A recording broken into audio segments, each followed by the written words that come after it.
Cross the sill, sink into the twinkling, cast aside the old sleep, and sleep again anew. Welcome to Nowhere. Warning, this series contains themes and images some people, really most people, would find graphic and possibly even disturbing. This is a universe filled with body horror, eldritch horror, cosmic horror. Hell, I'd even say universal horror, if such a thing even actually exists. Expect descriptions of abuse, torture, corruption, and the shredding of the soul, and many things far worse than death. What I'm really trying to get at here is this universe behind me. It is a place of dark and twisted nightmares, and I've spent the better part of this year researching this horrific universe, all of the horrible monsters in it, and the things that have happened to the people that we'll be examining throughout this video. And I have learned a lot. I know the mechanisms at which this world operates. I know how it selects all of its victims. I even found a way into this very universe. Yeah, that's right. I am broadcasting this from Nowhere soil, from inside of this planet, this corrupted world of monsters and murder. In fact, I'm broadcasting from right here. And to my knowledge, I am the first adult in hundreds and possibly even thousands of years who have stepped foot on Nowhere soil. But I made a mistake. I thought I would be able to get back to Earth, but what I didn't realize is the threshold is a one-way door. Even if you can look out from within, it can only be opened from the outside. And now that I've stepped through that door, I have no way of getting back. Not unless someone opens that door again and pulls me back and brings me home. So now I come to you as the leading expert in Nowhere to answer all of the questions that you could have. Starting, of course, with who is the Candleman? Where is Nowhere? And what is it? Who was the original girl in the yellow raincoat? How are monsters born? And how do they get stronger? Who is Pepe Sylvia? And why did this man tell me all about him? And finally, I'm gonna teach you how to hijack Nowhere's network of dark mist and connective tissues so that you yourself could find a way to open the door of the threshold, so you could find a way to get over here without having to sacrifice your life, and hopefully so that you could bring me home. Yes, that's right. All of the answers you could possibly want to ask are written right here in this notebook. So, grab some popcorn, cozy up with a little snack, turn off the lights, and get ready. Because this is the complete story and lore of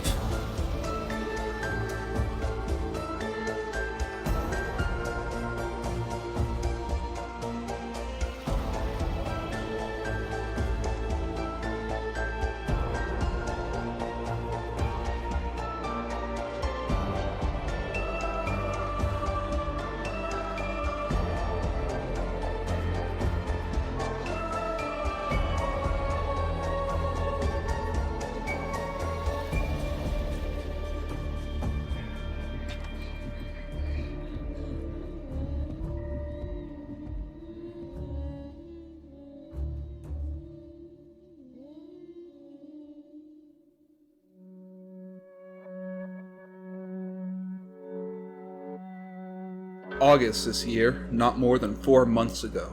The audio notes of a young girl's treatments were released under the title The Sound of Nightmares. It detailed the story of this young girl, Noon, as she began to experience increasingly vivid and horrific nightmares. But not just her story, also the story of that man over there, Otto, the doctor who oversaw her stay in a psychiatric ward as he turned from treater to torturer. At the start, Otto was a good man. He said his relationship with Noon went beyond mere ethics, and he considered those who strictly drew a line between themselves and their patients to be heartless quacks, unworthy of being called doctors. But over time, his obsession with his lost sister, Cici, would turn him from a kind and compassionate man into someone who drugged and experimented on a little girl just so he could find out more information about nowhere and about the Candleman. Similarly, at the start, Noon was a naive and trusting young girl, not even 10 years old, who had already suffered more than most do in their entire lifetimes. She was afflicted with a horrific parasitic infection known as the water sickness, which, as the name suggests, she was infected by after she came in contact with some tainted water from a source nearby where she lived. And while she was sick, slowly approaching death, the once neglected Noon became overnight famous as a celebrity doctor pledged to save her using an experimental cure that he had developed. But this cure left her conscious, awake and aware, while she lied on operating tables with tubes being put into her intestines and wires being attached to her head. The horror that she experienced left her with a paralyzing fear of invasive procedures and medicine overall. Despite the fact that she was so critically afraid of her nightmares after she had gotten better, she still trusted Otto to make her better, and on his prompting, she became happy to share information about them. But as time goes on, her connection to Nowhere only grows stronger, and her attachments to Earth slowly disappear one by one. She begins to gain knowledge, the ability to read Nowhere's language despite never being educated in it, and slowly she becomes more angry, more violent, more irrational, and less kind until eventually... well, we'll get to that.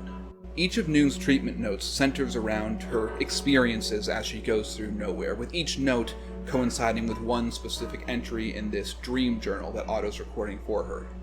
And the first of these entries is her encounter with the giant. Almost everything in Nowhere is big. Relative to a human, I mean, almost everything is oversized and bloated. Places like this, with doors that are normal earthly proportions, are extremely, extremely rare. Most creatures stand at a towering size of dozens of meters, but this giant, it was even larger. In her dream, Noon awoke inside of Nowhere. She was surrounded by pulsing walls and mechanical springs. Even these walls were small in comparison to the thing, because this was a giant the size of a skyscraper, made from thousands and thousands of gears and parts all whirring and spinning around inside. And she wasn't alone inside either. The shattered souls of children were eternally slaving away, maintaining this massive thing. And they were kept under watch by the nuns, these giant freakish things of rotted flesh, dressed in black and white and with chains dragging far behind them. But those chains didn't hold them back. See, rather than using their hands, the chains would move around for them, grabbing and manipulating things, almost as if they were moved by some kind of dark psychic energy. While exploring, she peered through a cracked wall after hearing someone groaning in pain, and inside there was a boy who had been chained down. He had no connection to the chains, they simply held him there, but his skin was unwashed and rotting. It refused to decay to the point where it would fall off. He smelled like rotten meat and ancient fetid sewage.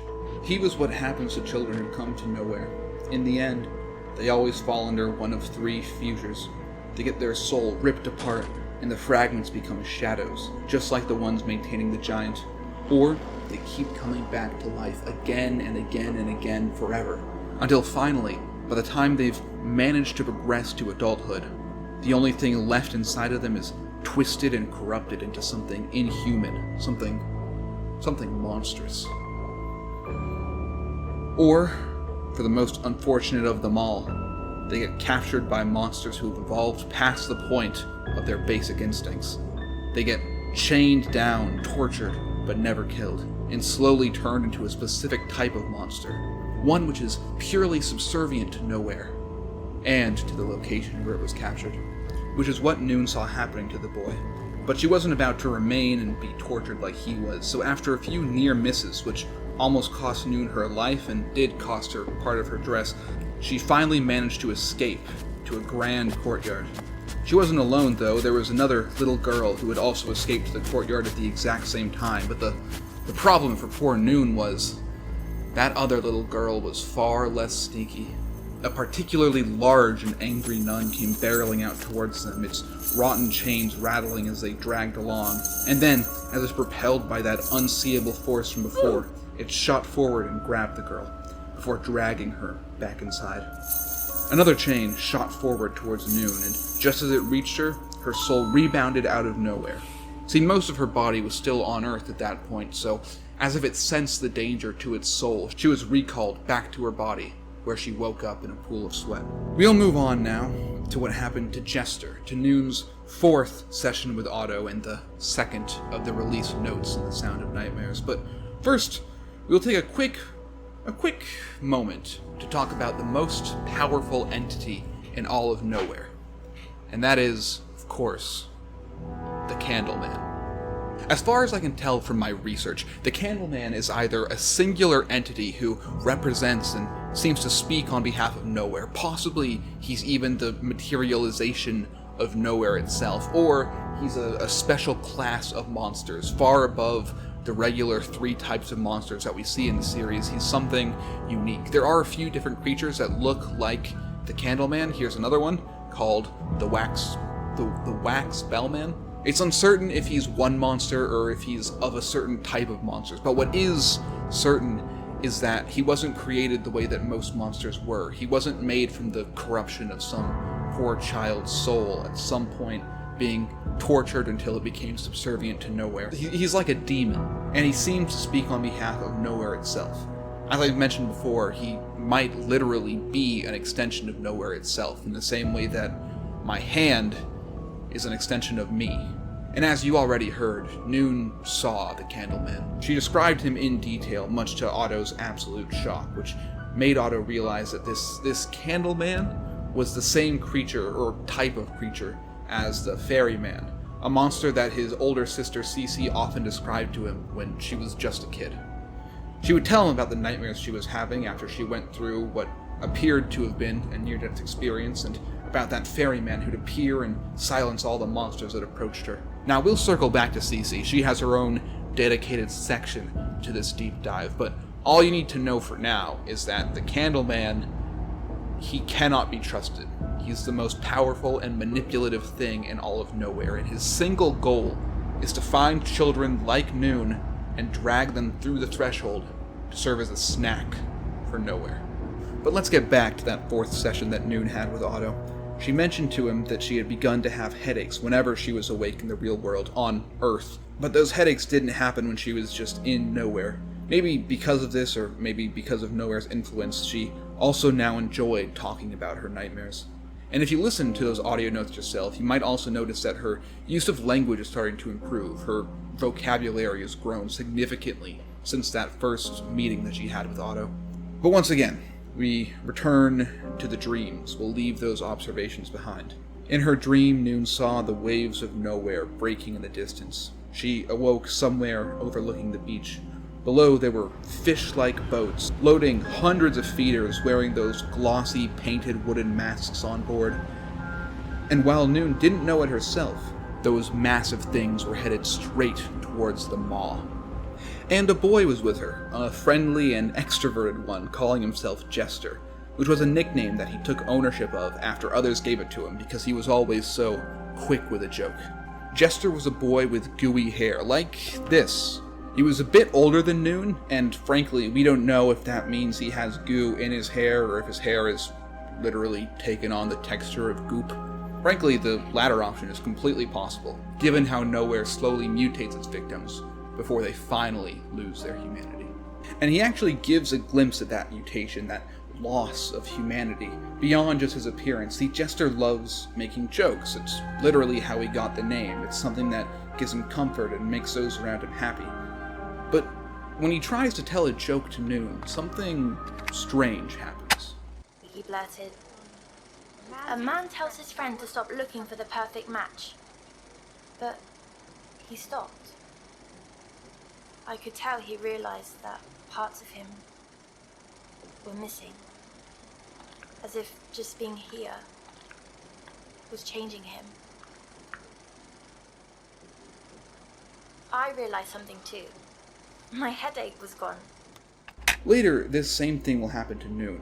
Nowhere slowly robs its victims of things they're attached to when they're on Earth, so their souls will fully accept it. But once they are in Nowhere, it starts to consume them, bit by bit, using the things that gave them relief when they are in pain It's information that it gains about them, knowledge of their name and their surroundings. It uses everything that it has to maximize suffering, so it can chip away and consume your soul bit by bit, until there's barely anything left in your body, and as I've already mentioned, at that point, whatever's left is so twisted, so corrupted, that you stop coming back as a person, and you start persisting as a Class 2 monster. But that's just...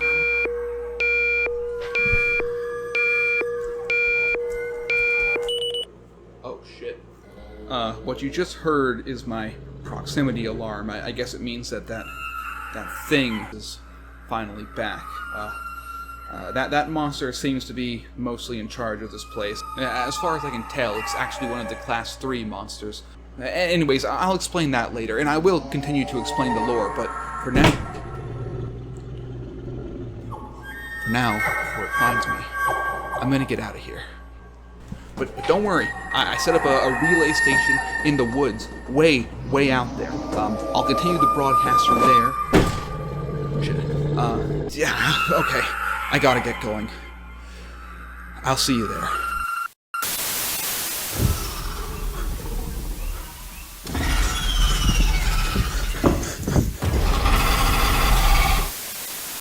We need to talk about how Nowhere selects its victims, okay? Because it isn't random.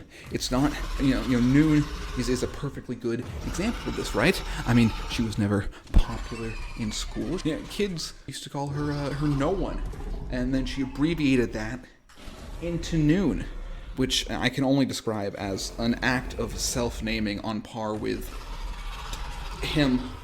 But if social isolation were enough to be sent to Nowhere, then millions of people would have already experienced it. So no, it is the precursor, I think. Right. And then after that, something else, the broadcast. Sorry about that. I bet you were getting really worried there, huh? Well, there's nothing for you to worry about. I realized a while ago that monster, that thing with all of those arms was chasing after me. I've seen it a couple of times in the distance, watching me. It even tried to get in here once before when I was setting up the broadcast, and I realized the thing that was attracting it wasn't my presence, it wasn't the fact that I was here.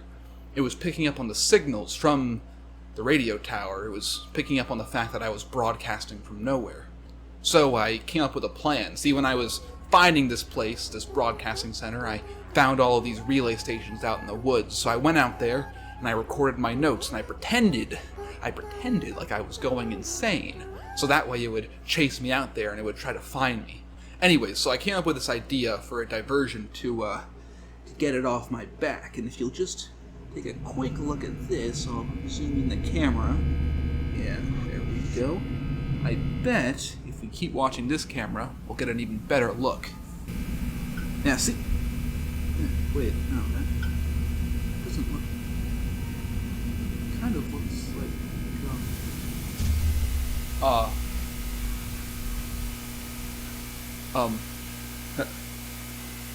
Hello? Oh. Is the broadcast still going? The broadcast is still going, what is...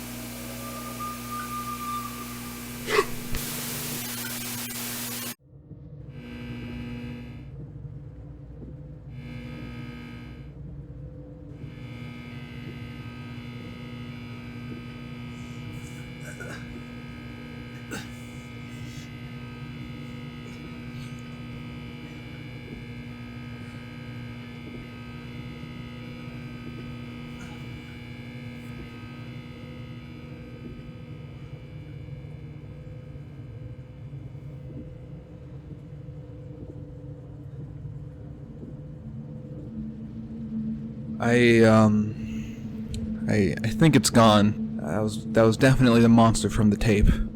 I thought that I had outsmarted it, but... Yeah, but I guess not. I think I'm gonna keep the broadcast going. I might as well. I'm trapped in here anyways. So, for better or worse, let's see this to the end. Cross the sill, sink in a twinkling, cast aside the old sleep, to sleep again anew. The Candleman, the ferryman, indeed the guardian at the threshold, an eidolon on the inside, determined to keep me out. Let's stop talking about Noon and Otto. We know who they are, we know what's important about them, so I think it's time we skip ahead, way ahead, to the last audio entry, and the one where the Candleman finally speaks. Now, the Candleman, he speaks in riddles.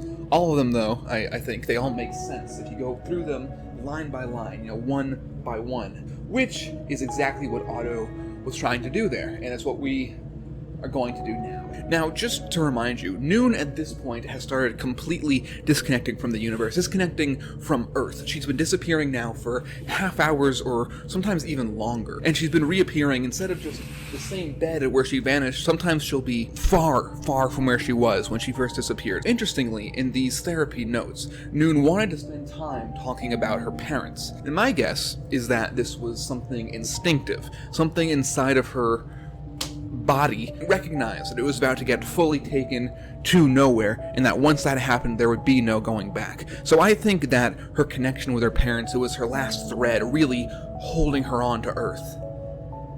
But Otto, he didn't care. It's something that we kind of skimmed over at this point, but earlier in one of Noon's dream visions, she saw a tattered yellow raincoat, probably this raincoat, and she saw it being repaired by some sort of beautiful mannequin doll. And when Otto heard about the raincoat, he seemed surprised, and he started asking some very conspicuous questions. And I'm re-recording because I was going off script for this part of the video, and I said something very incorrect, but I can't fully re-record because my microphone is very broken. And a yellow raincoat. Yellow? Was anyone else? The raincoat seems significant to him, and I think that it's because Cici was wearing it when she vanished into nowhere. But we will circle back to that. Just know for now that Otto, he really doesn't care that much about Noon. He wanted to help her at the start, but the moment that his sister got involved, he completely gave up on the idea of saving her. Then he's more than willing to sacrifice her if that means saving his sister. And likely because he stopped Noon from talking about her parents, this is the last record of her ever being on Earth. It's one of the last plunges that push her into nowhere. And the other one, the other final push that launched her into nowhere, is the procedure that Otto forced Noon into taking. He dug out some old technology from his former mentor, a device that images dreams onto a screen directly as a person sleeps. Otto set up the technology, and instead of projecting Noon, it basically showed him that. The eye. It's Nowhere's symbol. Both literally and metaphorically, that is what the planet is made of. And when it gazed onto Earth, and it saw Otto trying to access it when he hadn't met the conditions, it retaliated. You shall be on fire. By emitting some kind of signal that blew up all of his equipment, nearly destroyed the device, and knocked Otto unconscious. But this only pushed him further. He improved on the design that his former mentor had come up with, and he developed a device which could directly project Noon's dreams onto his own mind, because he thought that if he used that kind of device, maybe he would be able to access Nowhere the same way that she does. And Noon, she hated this. She hated the idea, she hated the experimentation, and she thought that the device looked like metal spider webs being dug into her head. It reminded her more and more of the treatment that she had to endure for the water sickness. And just like that, this felt much more like torture than any kind of actual treatment. Okay, I'm gonna level with you. We don't know for sure if this is what happened, but based on what I heard in those notes, I'm pretty certain that Otto drugged her. See, when he gave her the sweets for his sweet that night, Noon fell asleep even though she was desperately trying to stay awake, and Otto even expressed surprise, shock that she managed to stay awake for that long. It's likely that this entire time, from the beginning up until now, every time that he gave Noon sweets for his sweet, in reality, he was just giving her something to force her to fall asleep. See, that's what I meant. He was definitely manipulated by the Candleman into acting like much more of a douchebag than he was. He definitely became far crueler than he initially had the capacity to be. But from the beginning, and make no mistake, Otto was always kind of a douchebag. After being repeatedly experimented on and betrayed by the one friend that she thought she had, the one person that she thought she could trust, Noon's faith in him broke completely. And after that, she opened herself up to the only creature who was able to stop the things in her dreams from attacking her. The one monster that has control over everything in Nowhere. She opened herself up to the Candleman. Up until this point, whenever Noon fell asleep, she would go through this progression before she connected to Nowhere. It started with her having tremors, a certain brainwave pattern for a while, and then after that she would finally connect to the threshold and then drop into Nowhere. But this time, Otto, he barely even had time to set up the machine on Noon's head before she connected to Nowhere.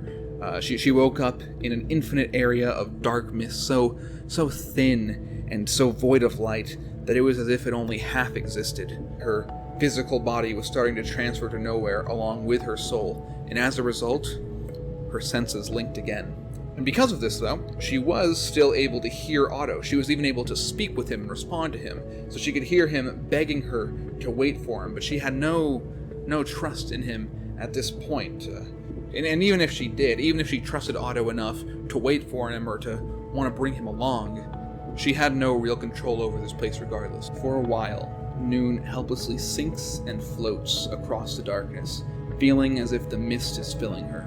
It's rebuilding her and stitching her broken soul together bit by bit. Then the stars began to appear, bright ones, far brighter than anything she had ever seen in the night sky. They twinkle and flicker all around her, creating the only pinpricks of light that can shine through the mist. And finally, a door appears, much like that one there, but this one, it's older, much older, made from warped ancient wood that's been painted the color of twilight, with no doorknob or handle or anything. The only defining feature of this door is that carved eye that seems to stare out infinitely into the darkness. But as Noon approached it, finally, the door opened.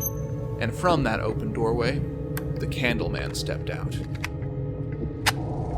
you are. You can't see me? Not you. Him. He lumbered towards Noon, who narrated what was happening to her aloud for Otto to hear. And desperately, she asked the Candleman why all this is happening to her. I mean, after all, Otto, he actually wants to go to Nowhere. He actually has a reason for all this shit, but for Noon, she has no reason for this. She just wants to be left alone and spend time with her family. And the Candleman replied for both to hear, with his voice echoing through Noon's mouth. Only youth blooms, petals pure, but uprooted, spoils wait within. Line by line. The first line means that only children are able to come through the threshold to Nowhere. This line explains why. It's because Nowhere and Earth have a different way of influencing people, and what Nowhere wants from these children is something that can only be taken from children. It can't be harvested from adults, even if it could bring them through the threshold. This line, right here, means that the qualification to cross the threshold has to be met, and that qualification is to be uprooted from life on Earth. For Noon, that was dying from the water sickness. Her soul was uprooted from her world, and she should have just ended her journey right there, gone to whatever funky afterlife people in this universe go to. But instead, Nowhere found her, and that, of course, leads to this line, which references what it is that Nowhere wants. That despair, that fear, that paralyzing dread that Noon was feeling after all those procedures were done to her, and Nowhere smelled that fear. And so Noon asked, what is on the other side of this door? What is it that she's going to see this time? And the Candleman replied, A world as wide as the deep, and narrow as the well. which is a perfect description of Nowhere. The continents, the oceans, even the walls and the furniture of Nowhere, they don't exist the same way that things on Earth do, from tectonic plates or craftsmen who are masters at shaping wood. On Nowhere, there are no craftsmen, there are no specialists. Everything on that planet is crafted by the planet itself. woven together psychically through that dark mist. It's a world that's as wide as the deep, because a person could walk forever in nowhere, in all directions, and they would never come to the end of even the smallest island unless they were able to evade detection from the planet and the monsters on it. And similarly, it is as narrow as a well. In reality, it's just one entity, but one singular thing, constantly shifting its surroundings to create better cages to contain its victims. Speaking of nowhere, speaking of that planet, I was not being sarcastic. Noon literally sees nowhere from above, and what she sees is a constellation of stars surrounding a pulsing red moon. Except, as she puts it, it's not really a moon, and those aren't stars. Not a moon. Not stars either. They're all eyes too. Every size and shape you could imagine. And they like what they see. And that is nowhere. I've mentioned before the 3 victims, which is my terminology for Six, Cici, and Mono. But in Six's story, when she was on the maw inside the geisha's room, there was a globe-type thing that she came across. It was covered in eyes and flesh carvings, with not a single discernible continent or country. And now I'm certain that even Six herself discounted this as just a funky nightmare version of the globe, but it isn't. This is literally nowhere from above. It's a creature beyond our comprehension, with a core the size of a planet, surrounded by vast, twinkling eyes stitched together by darkness, which acts like some kind of a connective tissue. It's a living thing, some kind of eldritch monstrosity, which draws people in, feeds on their fear, and corrupts them into monsters as it grows ever larger. And finally, Otto realized Noon, just like Cici, is about to disappear from that world. And so he started to plead, at least leave Noon behind with him, or at least take him instead. Noon relays these messages to the Candleman and tells him that Otto desperately wants to come. And the Candleman finally replied to Otto himself. Too long in the tooth. I feed the spectrum's other end. Noon finally realized then that the Candleman could hear Otto all this time, and had started responding only to him. And Otto took this chance to tell the Candleman he had been waiting his entire life for the opportunity to go to nowhere, because he wants so desperately to find his sister. He begs the Candleman for that chance. And the Candleman, he laughs. A toad dipped, but to plunge you must be pushed. That first line, atoned, it refers to something horrible that happened between Otto and his sister. I skimmed over it when I went into his backstory, but if it's not obvious, Otto had been hearing about his sister's nightmares for a while before she finally vanished. And she didn't just vanish randomly. The night that she disappeared, the two of them got into a massive fight.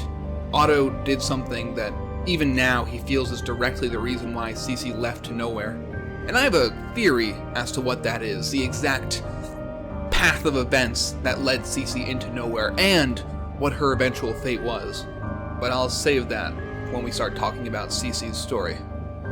For now, a plunge you must be pushed refers to one of two things. It's either the initial connection to nowhere, the death accompanied by overwhelming fear that allows the Candleman to detect you as a shark does to blood in the water, or it's referring to that last push, the thing that Otto had just done. By betraying Noon once again, it was that last shove which pushed her into the abyss when she was already teetering over the edge. Either way, it means that Otto doesn't have the qualifications. And finally, as Noon drifts further from the door, Otto asks, could he enter? How could he cross the threshold? Or could he ever have? And the Candleman, to that, he gives Otto an answer. A quarter will be granted. The toll set in torment, not yet paid. This line is a bit obscure, but a quarter to be granted is a reference to an older saying that was often used in times of war in the 1900s and by ship captains even before then. The original saying was no quarter will be granted, which means no mercy will be given. So when the Candleman said that a quarter will be granted, he's referring to what will happen to Noon. That's why I keep saying that she was supposed to die and that children in nowhere don't die. They're literally unable to die. Because that connection to nowhere does grant them a type of mercy. And that's mercy from death. And you pay for that mercy in torment, in nightmarish suffering, so much worse than death that it's almost indescribable. The world will extract a toll from you. For the mercy it gave you from death, it literally won't allow you to die until it's engorged itself on your suffering. And then your soul will break apart and become more eyes watching hungrily for more children that you yourself will one day feast on.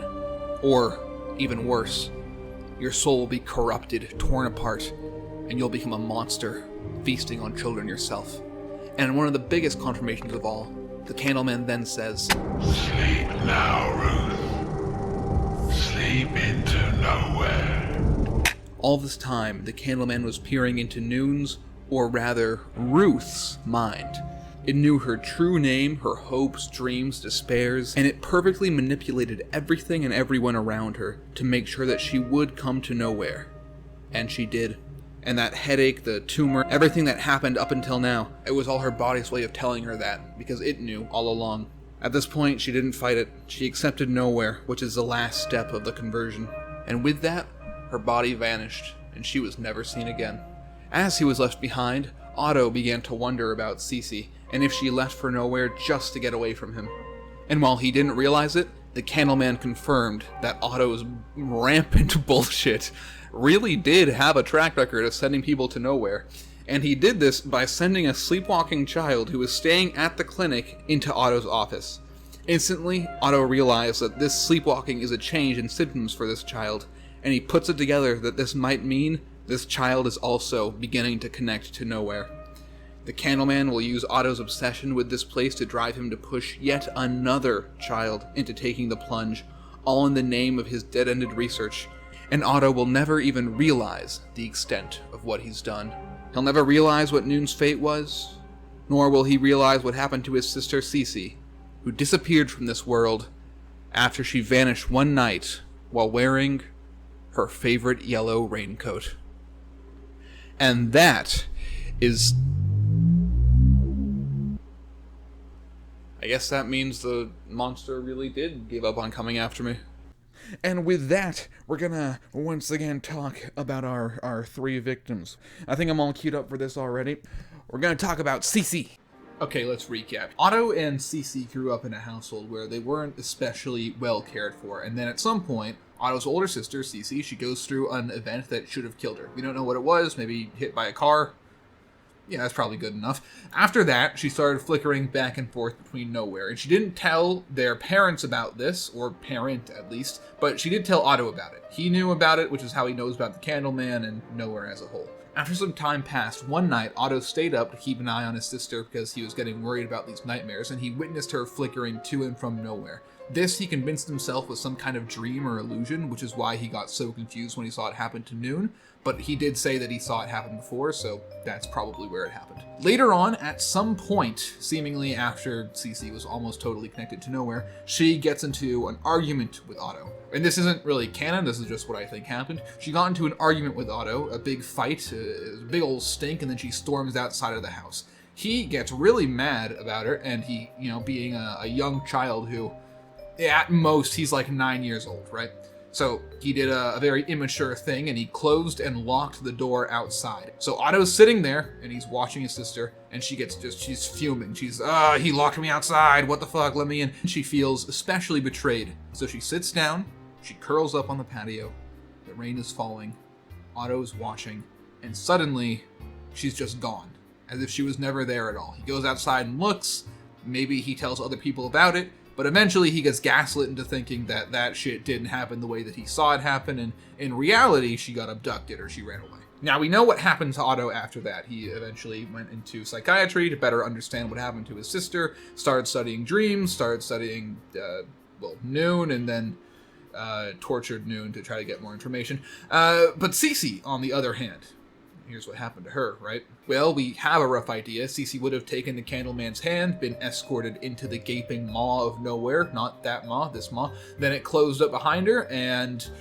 we don't know exactly what happened between there and the events of Very Little Nightmares. My guess is she probably woke up somewhere around the Big Top Circus. The reason that I think that is because that's the only place we know of in the game that has hot air balloons that a person could ride around on. But I do know that at some point, Cici got a hold of a blimp, and she used it to flee far away from where she was. Now, where was she? We don't know. But as far as when was she, it was probably around the same time that the Geisha first established residence in the Pale City, or just during the height of her power in the Pale City. It was well before Mono, though. Now, from her blimp, while she was floating around, Cici, she looked down and she spotted the nest, and mistakenly, she thought it was empty and unused, and that she'd be able to survive there. She had no idea just how dangerous that place was, or that there really isn't a single, reliably safe space in nowhere. And her thoughts are summarized by a descriptive text about the nest. As she wandered, it sometimes seemed to the girl as if there was no one in that huge, rambling house but her own small self. If only that was true. She flew the blimp down onto the roof of the nest, but the decayed wood instantly broke. It dropped the balloon basket down through the roof, knocking her unconscious in the fall. Gnomes gathered around and began calling out, curious about this change in their environment. Then Cici woke up, lit the balloon torch again, which burned the ropes, and dropped the basket, scaring them out of the room. And finally, we are at the beginning of one of the games. And here are Cici's thoughts.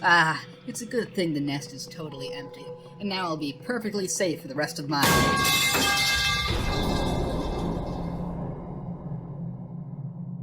Okay, we're still following Cici, don't worry. Remember, in this world, when you die, unless your soul gets obliterated, you might as well be the man behind the slaughter, because I always come back. And it's not like anyone in the nest has the psychic ability to manipulate Nowhere's darkness, allowing them to directly impact souls. Now that would be crazy. That would be a wild coincidence. And here's another extreme coincidence. A child roughly the same age as Cici, locked in a cage that's within reaching distance.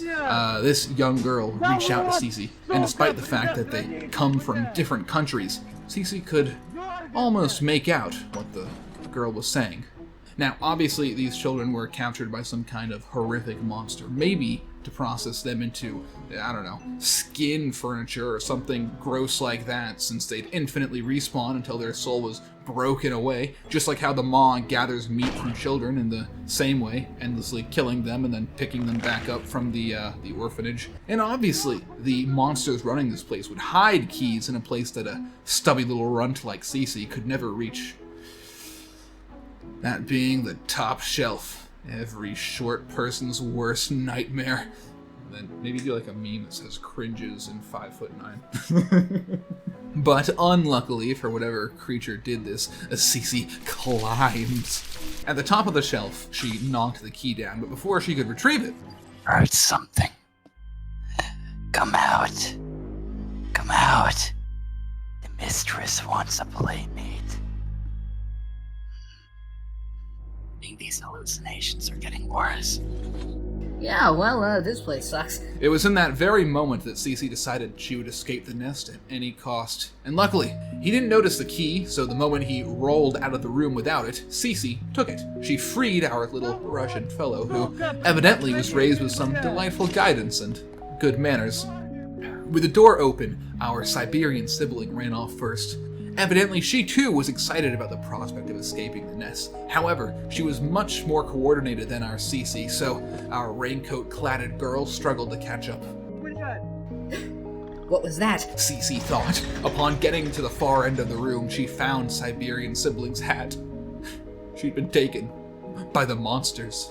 And what would await her? Well, that would be the mistress of the nest and a fate far worse than death. Although, relative to the things that happen to most people in this series, getting insta-killed by the mistress is really not that bad. Anyways, that's cool. I mean, yeah, it's not.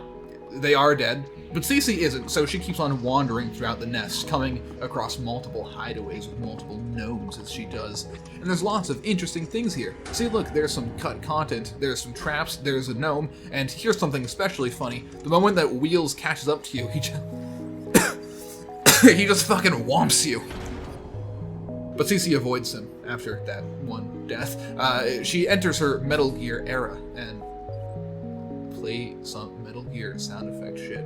12:53. What happened at 12:53 in my footage? Alright, that's pretty good. Where'd he go? For a man without working legs, he sure is nimble. Cici clambers her way around the room. She finally sees the second worker of the nest, one who's affectionately known as the butler. However, I call him Nigel. And if he catches you, he also just fucking womps away. Okay, memes aside, Cici got away from the butler and jumped into a chute. Now she's in a dump. Hello there.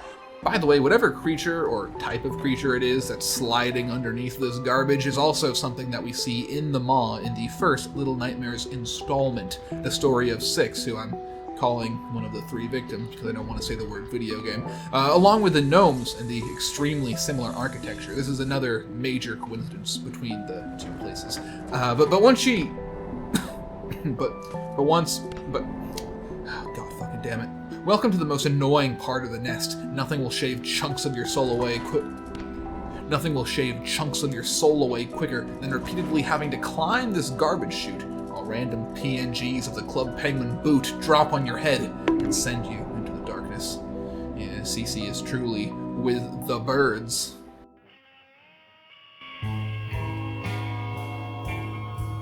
Our girl finally escapes, her soul still, it's hanging in there.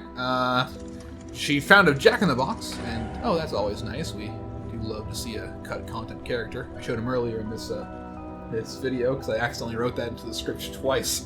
Cici ski-daddled over and activated the conveyor belt. It was holding laundry. Our Siberian sibling scarf. I'll never forget you, SS. Yeah, maybe we shouldn't call her that. I mean, let's just, Siberian sibling is good enough. Dangling from the scarf, Cici made it through the room and to the far end. Over there, the butler was telekinetically ironing some clothes.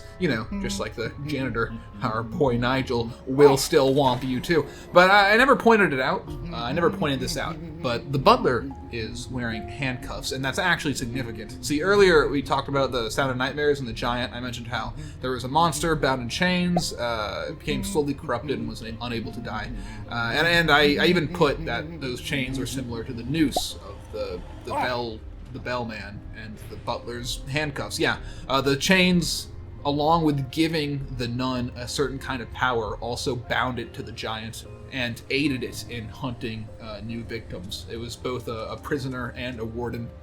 Kind of similar, actually, to Mono as well. He's connected to those TVs, but at least he's not physically attached to them, which is different from the butler's handcuffs. As far as I can tell, he's in a similar situation, though. Let's digress back to the plot, and what's Cici doing? Oh, good lord, she's in a washing machine. Cici, get out of there. Well, that's a piece of the soul that she's never getting back. After a few time-looped attempts, Cici managed to get past Nigel, and with a key she swiped, she escaped into a room filled to the brim with steam pipes. Now, after knocking some shit down and messing up their pipe pressure, it's only natural that she'd attract attention. However, she had to do it. It was the only way to open that vent and escape. But the moment that it opened, like I said, attracted attention, Nigel, he caught up to her. Cici had a plan, though. She had manipulated the pipes so steam would gush onto anyone who opened the door. And the moment that Nigel came in, she fired her trap. Oh my god, he's enjoying it. Oh, it's making him stronger. Wait! Come back! Damn! Oh, hi, 6. Wait. Ah! No. Welcome to the Little Monsters Room, also known as the Mistress's Room. You might notice some gnome drawings on the wall in places that a gnome couldn't possibly reach. The little monster couldn't reach here either. She's too short. And neither could the butler, since he can't use his hands, and no one would allow the nest janitor into a room like this. Just look at him. He's filthy. My honest guess, this is actually genuinely what I think, is that this was used by the Geisha back when she first became a monster, or maybe just recently after. I think this is probably the place where she first learned to harvest souls directly and turn people into gnomes, which is a skill that only she is shown to have, and we really have no reason to believe that anyone else has it in this universe right now. Look, we'll explain it all at the end of the Geisha segment. She has a dedicated section, but look at this. See that? That man's got butthole eyes. Stupid as fucking... Why would I put that in the script? By freeing the... By freeing all the trapped gnomes, they start playing together on the master bed, since they are, canonically speaking, cool as fuck. This causes the bed to break, since I guess it's pretty delicate, and this proves, canonically speaking, that the geisha never got any. Not even from old butthole eyes over there. Following the hole just behind the broken bed, Cici finds yet another Jack-in-the-Box. She then continues onwards through this little hole in the wall, and oh, look at that! It's Nigel. Hey, Nigel, what are you... Well, I guess we'll just have to wait and see what he's doing.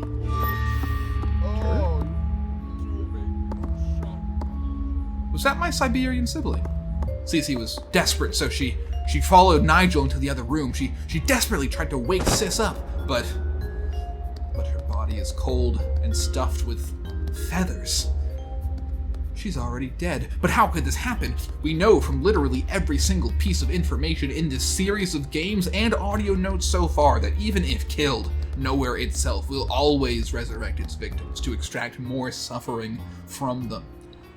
Well, allow me to introduce to you one of the only two monsters we ever see who has the power to flat out kill, and that is the little monster known as the Mistress. And just so you know, she also has psychic powers. If she touches you, your soul, literally your entire being, gets obliterated. All that remains is the clothes you are wearing. Oh, hey, look at that, Cici's on the piano. Nice going, Cici. It's very, very classy. Nice piano solo. Very good. Anyways, we'll leave her to playing the piano. As far as I know, this is something that's special about the nest. The monsters that came from this area, or the nest itself, they have the power to directly manipulate that web of darkness that holds Nowhere together. And now, we don't know why, but for whatever reason, little monster, she's a little bit imperfect. Pun intended. It's possible that she only recently turned into a monster and hasn't fully mastered her powers. I don't think that's particularly likely. I mean, we see Mono turn into a monster and he grew, so something I think is actually curbing the corruptive process. And I'll kind of go over this again in the Geisha section at the end, since I do think that it relates to that. Also, I forgot to mention, but inside of the room that I think was the Geisha's room, there is a book on the Maw, which we know that the Geisha went there. She wasn't born there, so that would have been where she first heard about it, and that pretty much proves that this is where she's from. I mean, otherwise, why would they put that into the fucking game, right? Like, that it would just be misleading and ridiculous. Well, let's catch up with Cici. You know? I mean, she was playing with the piano before, so what's she doing? What is she doing? Oh, she's going hog wild. After a little scampering around, finally Cici makes her way through that front door, and Nigel is hot on her trail. Get back here, you miserable vermin! So welcome. Well, are we really doing this again? Ladies and gentlemen, welcome to Temple Run 3, Return of the Monkey Butler. I swear to God, I watched this girl die at least 30 times, since, canonically speaking, I am in Nowhere. This is also part of Nowhere. See, the eyes. So that's not on me, though, is what I'm trying to tell you. That's on her. It's her fault that she died 30 times. I didn't do that. She stupidly gets whomped by everything. Probably 20% of the soul right there, but it turns out Six was still doing her best to escape as well. Yes, this is the Six, protagonist of Little Nightmares 1 and Deuteragonist in the second one. The two of them work together to push open a gate and disable the electric fence surrounding the nest, and after that they run far, far beyond the courtyard, across the dilapidated gardens, and finally to the bridge. The whole nest is falling apart here. This area is slowly snapping away and sinking into the sea. Cici climbs up a ladder and she notices Six, who fell and seems to have passed out after hitting her head on something, and she isn't moving, and there's no time to spare. The butler's almost caught up, so Cici has to abandon her friend. She darts into the shed and looks back to see Nigel hot on her trail just as Six starts waking up. So she slams the door and she locks it. Six bangs on the door a bit until she notices Nigel catching up. Then, without Cici ever seeing it, she runs into the thorny brambles and finds a second path down from the nest.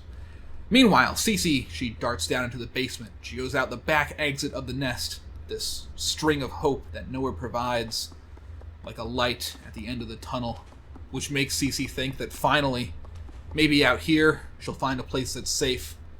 But in nowhere, the moment that hope gets close, desperation is closer. Hey there. I see you're going through something, so I'm just gonna... Oh, okay, I'm sorry. Down the two climb as pigeons fly by, and, yeah, down they go.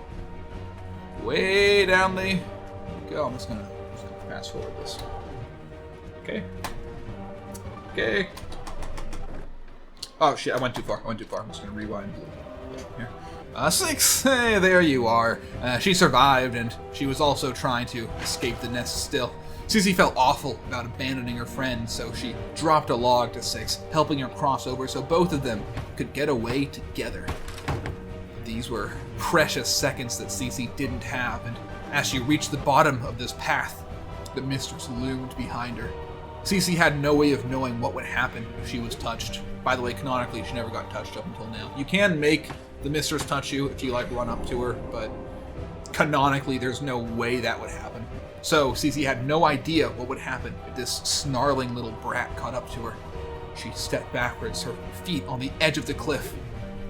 And then, when all seemed lost, 6 shoves a boulder down from above, crushing the little monster into what they hoped was death. Well, remember that in nowhere, there's nothing more dangerous than hope. The two fall far enough that if Cici had been lucky, she would have hit the water and the fall would have killed her. Again, after that, she would have resurrected. Before she died, the mistress's hand came into contact with her. Her entire body and her soul obliterated on impact. The mistress died as well, and only that yellow raincoat that Cici was wearing slowly rose back up to the water's surface. It drifted away on a stray current pointed southeast, and 6 followed suit. She knew that her friend was definitely dead. Best case scenario, she'd wake up again in the nest. Worst case scenario, and most likely scenario, she'd never wake up again. Once down at the shoreline, she looked around and she could tell that her friend was definitely dead for good. So she took a piece of driftwood, an old door actually, pushed it into the ocean and boarded it. And the current, which rather than being a natural thing was more the will of nowhere itself, it carried her directly south, where further torment would await her. And we know exactly what happens next, but we don't see it. That current south, it turned slightly westward, and it carried 6 to the shore of a largely unpopulated and wooded area. It was dark, and the waves were crashing down, and the pallet 6 was riding on smashed onto the shoreline of the woods. She moved through the darkness like a moth, going towards the only source of light she could find, a cabin which sat just beyond the shoreline. But before she could get in, the door burst open, and out came the hunter, a sack-headed monster with a shotgun who liked hunting and stuffing other monsters to make believe as if they were the family that he left behind on Earth. And at that point, he went full Resident Evil. He hit her with that. Welcome to the family, son. And he started chasing her into the woods. She ran between the trees, and he became increasingly frustrated, going so far as to try shooting her with the shotgun. But just then, she looked up and saw something that stopped her in her tracks. A boy in a trench coat, with a paper bag hiding his face. He stood along the tree branches and stared down at her. This momentary pause was all that the hunter needed to catch up to her. And the boy, Mono, watched as 6 was grabbed and taken back towards the cabin. The hunter took a liking to her. He decided to start treating her like his own child, and he kept her locked up in total confinement in his basement, occasionally feeding her for the next few weeks. Which brings us right around to the start of Little Nightmares 2. Mono also has a backstory, by the way. We don't know that much about it. We don't know how he got to Nowhere, but we do know that after being in Nowhere for a while, he donned the trench coat and paper bag hat and paper bag mask hat, and he wound up stuck inside of an orphanage of some kind, or whatever the Nowhere torture equivalent of an orphanage is. It burned down, seemingly because some very big monster attacked it, and all that smoke, all the other kids got snatched up and killed, but Mono managed to survive by hiding inside of this blown-out CRT TV, and the monster didn't find him, even though it came really close. And then later on, when he had a moment of space between himself and that monster, he darted out into the woods, and he managed to make his way along the tree branches until he saw a girl getting snatched up by a monster with a sack on his head. And then finally he decided that he would try something different. See, Mono's whole character is defined by his desire for escapism. That's even what the Thin Man shows him in the TVs when it's trying to draw him in. And this is the one time that he decided he wasn't going to run anymore. And now we've come full circle, baby, because this is Little Nightmares 2. What a horrible nightmare, Mono thought. And this is Mono, and look at his funky hat. Okay, don't take that thing off, that's a spoiler. As we already mentioned, he saw Six getting abducted and decided to make a change to his lifestyle, finally climbing down from the safety of the branches and starting on his journey to find her. However, a certain stray signal from a TV drew him close, and he wound up falling asleep in front of it. And that is why we need to, before we start talking about Mono, talk about Mono. This version of Mono, this lanky, slender man-looking motherfucker. Just look at him. He looks like he stepped right out of a 1960s movie, just rolling up his sleeves, getting ready to correct his wife for talking back. Really, though, all you need to know about this version of him is that he is the most powerful type of monster. He got this way by bonding somehow to the flesh walls of Nowhere itself, that being the physical body of Nowhere, composed of course, flesh and eyeballs. And it gives him the power to manipulate the dark mist that weaves Nowhere together and dissolve his body into these TV broadcast signals with which he can just jump into an area and start hunting a person. Really, he's got so powerful at this point that it's like he's playing Minecraft with mods on creative mode. When he sees you, he doesn't have to run towards you, because he'll make you run towards him. He's got influence so absolute that he's watching you from behind the flesh buried under the brick and mortar of the city. He's so powerful that almost all the run-of-the-mill monsters, those lower types created by Nowhere to act as fodder rather than created directly by a person corrupting over time, they've all been corrupted into these creatures who automatically harvest souls for him and are so obsessed with the broadcast that if it ever starts weakening, they'll destroy themselves, and the fragments of torn-up souls that Nowhere used to put them together will act as the broadcast fodder. Worst of all, he's this ambush predator. I mean, I guess it's hard to sprint when you're 6'11", no % body fat and 2% muscle. Just look at this Skeletor-ass looking piece of shit. His move is to broadcast a signal showing your deepest desire on a TV screen. He uses Nowhere's intimate knowledge of your desires from that tumor I mentioned in the lower section to draw you in. That tumor's still there, by the way. It's just no longer growing, no longer pushing on parts of your brain, no longer killing you. But it's still bonded to you, connected to Nowhere through the dark mist, and feeding it information about your thoughts, hopes, dreams, and everything. So he uses that information to get you to come in close. Then the moment that you're within grabbing distance of the screen, wondering how it knows what it is that you've wanted more than anything in your entire life, his hand reaches out, he snatches your body, and a big chunk of your soul gets left behind. What he takes is mostly given to the flesh walls of Nowhere. He doesn't absorb it directly into himself. However, through a roundabout method, he's able to collect basically 100% of that big chunk that was left behind. And that roundabout method is Mono. He is Mono from the future, trapped in a time loop. That's the basic premise of the second Little Nightmares game. I was going to try to bury that truth and surprise you with it at the end, but really a lot of things you're going to see later on aren't going to make sense unless you know about this going in. So at the start of the game, when we see Mono waking up in front of a TV with this scene playing out, what we're seeing is his greatest desire, a visual representation of the threshold. This is because Mono's greatest desire, like most of the people of Nowhere, is for escapism. It's drawing him in because he wants to cross the threshold again and get back to Earth. The only difference between him and the other children of Nowhere is that when he gets close to the TV, the Thin Man has no plans to harvest him. Instead, the broadcaster Mono acts like a homing signal. Oh my fuck, I can't be using that fucking thing. But that is what it is. It leads him in the direction of the city and towards the various TV static, and it might be linked to how he's drawn towards the tele-people, absorbing those fragments of his soul right into his own body. But he doesn't seem to really understand what that means, and neither does Six even. Instead, every time that it happens to Mono, and every time that Six sees it happen, the two of them just move on, blissfully unaware of the reality of the situation, until eventually Six figures it out. And here we have Mono absorbing the first of many soul fragments. From there, he continues forward around some traps before finally coming upon the hunter's cabin. But luckily, the hunter isn't there right now. In fact, Mono probably didn't come down until he knew the hunter was away. But a strange noise is coming from the basement, and Mono has an idea of what it is. He goes down and confirms, yes, that is Six, and she's playing with a music box. At this point, it's been almost a full month since she was captured by that monster. We don't know exactly what it is that happened to her during this time, but we know that that music box was really her only source of comfort. He also sees some gnomes, and we will circle back to that with the Geisha segment.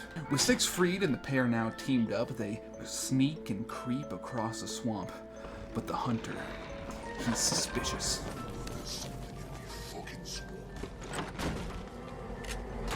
Get out of me fucking swamp. Great, we're doing this bit again. This dude lives a life very similar to Shrek. I guess if Shrek was made by the fucking NRA. The Shrek references, by the way, they don't end with just a swamp. This is literally Shrek's outhouse from the first movie. And here's Shrek's famous unloaded shotgun from the second... I guess it was loaded.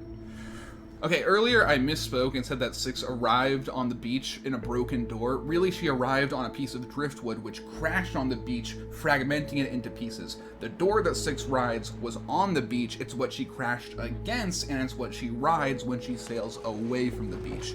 Just to be clear. So sorry about that miscommunication earlier. Six and Mono, they board that door, and they sail away from the shoreline. They drift across the ocean, and finally, after what seems like forever, and also like no time at all, the city comes into view. It's literally staring at them. The facade of those bricks don't even hide the flesh wall's twisted gaze as the buildings themselves bend to stare down their newest prey. But that prey is hungry, and a little soul fragment. The dynamic duo, they wander into a building of some kind, climbing as they do. There's remains of a lot of people who, self-destructed. But getting back on track, here we are in the schoolyard. You know that this is a place Nowhere's used to torment probably thousands of children because it is in just ridiculously good condition. And remember, nothing's scarier than school. After all, that's where they teach our children to be gay. Okay, let's see what Mono and Six are up to. What about that? Looked like Six is getting kidnapped almost the moment after they got into the school. They were jumped by bullies and Six was dragged away. How lovely. The antics of youth today. You know what they say, boys will be boys, and Mono breaks free, arms himself, and actually a bit of a boy himself, killing two of these porcelain bullies. As you can see, their heads are empty. There wasn't even any dark mist or soul fragments in them. They're just automated things that Nowhere made to screw with the people who got trapped in the school. Sneaking into the classroom, Mono sees the teacher. Fun fact, for a while she and the geisha were friends, close enough to maybe even consider each other like family. Hell, for all we know, they might have actually been family. Once he's escaped the classroom, Mono hops onto an elevator with a key he found. He goes over into the library and hops around while the teacher stretches her veiny, girthy love muscle. That's her neck, by the way. And she chases after him, contorting around things like a damn anaconda. But Mono, he manages to sneak on by. He takes a mask from one of the bullies. Yes. Yeah, the disguise, let's go! And he sneaks through hordes of them.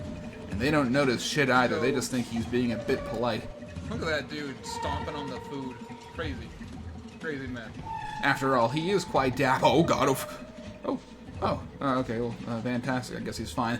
After getting out of the crowded cafeteria, we took a second to discuss whether or not Mono even really needed to hide his face in the first place. Almost got me. They almost saw my face. But honestly, if they saw Mono's face, they'd probably run away, screaming. It seems like Mono's, influence, based on what I know about the lore of this game. He's basically completely taken over everything, and a lot of them are kind of in hiding right now, trying to avoid him. That's why everything's all fucking fortified and whatnot. Because, you know, they can't fight him. He's taken too many souls. He's becoming too powerful. Then Mono goes all John Egbert. Yeah, how do you like that reference? And there she is. After finding Six, Mono manages to cut her down. Six gets a little bit hurt, and all the abuse she's been suffering through, it really catches up to her, leaving her a little traumatized down there on the floor. But don't worry, she's able to at least carry this much. She just needs to vent a little bit, and I know just the thing. Fight! Yeah! Okay, that's better. Now feeling fresh and recharged, the two of them escape the school through the vents. Unfortunately, this as well draws the teacher's attention, and she, oh my god! Hey, you don't fit in here! Oh god, she's ramming it in! Oh sweet god, no!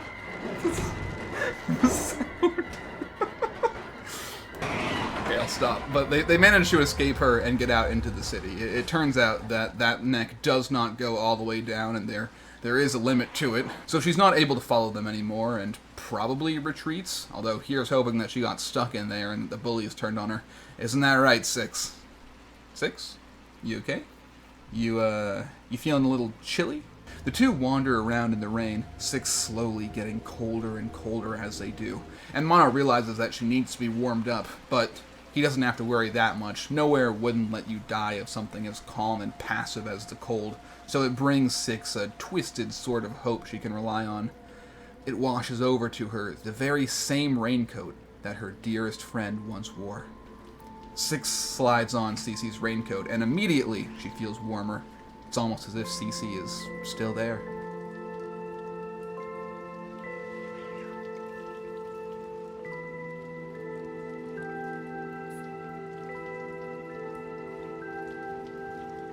Then, the two pose for what would have been a pretty fantastic thumbnail, if only this wasn't an even better thumbnail.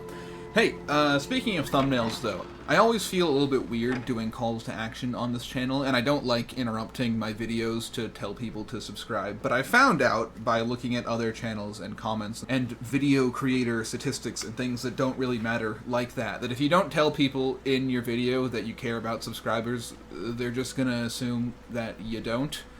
So I just want to make it really clear that I do, and if you would please subscribe, it would help me out a lot. These videos take literally hundreds and hundreds of hours to make, and I do that because it's fun and I like it, and I genuinely do like it, and I'd keep on doing it even if I wasn't gaining anything from it. But if I had more subscribers, and if I was making, you know, actual money off of these videos, then I would certainly be able to do them much more often. So if you have the time to share this with some friends of yours, please do. If you're able to subscribe, then please do that too. It would mean a lot to me, and it's just something I would really appreciate, like getting out of the rain on a cold day and into a nice and warm mortuary. Six and Mono are in a hospital's mortuary, where there are fucking spider hands crawling up out of nowhere. And get it? Because they're in nowhere? But along with being hunted down by the hands, Mono finally found a flashlight, so he's no longer just stumbling around in the dark. The two of them found an X-ray and went ahead and did this. Look at her. She's like, whoa. Aww. It's so cute. That's so much radiation, though. These two just got fucking blasted with it. Dropped an elevator. Mono explored for a while on his own. He got back to see Six doing some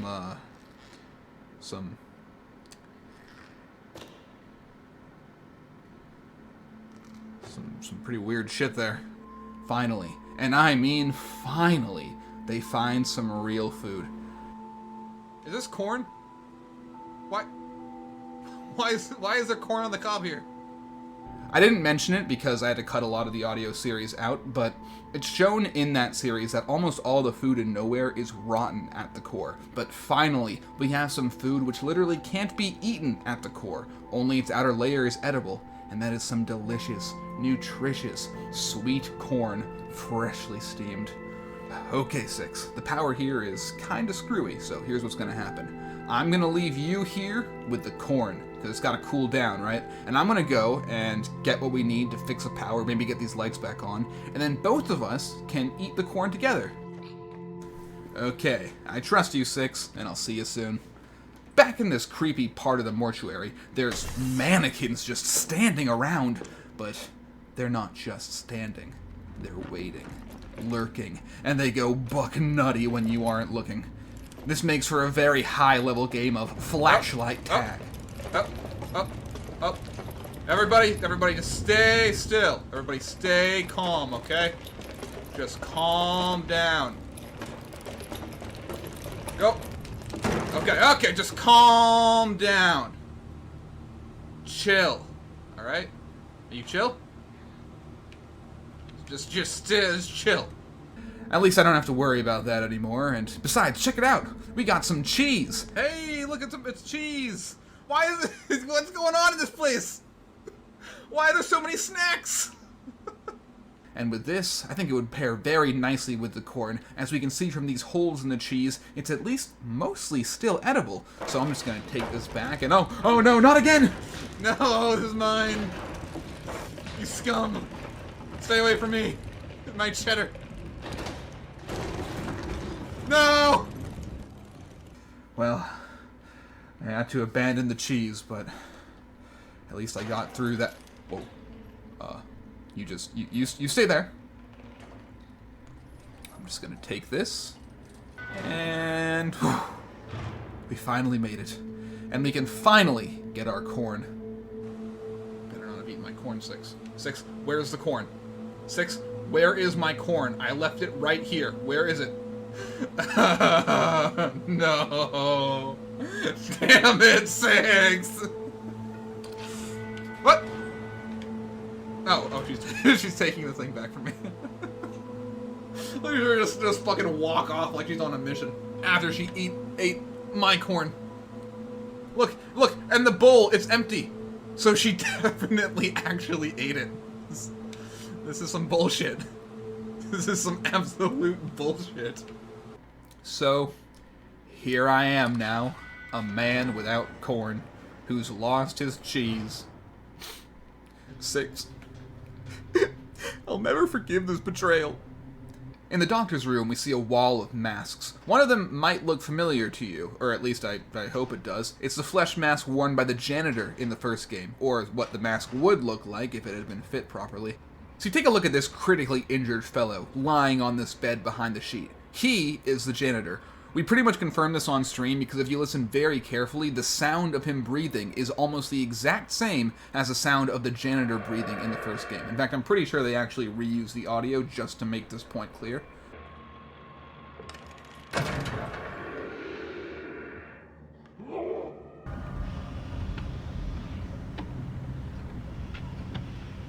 Mono and Six entered that room, incorrectly thinking that the janitor was unconscious, but while their steps woke him up, luckily, he thought that they were the doctor.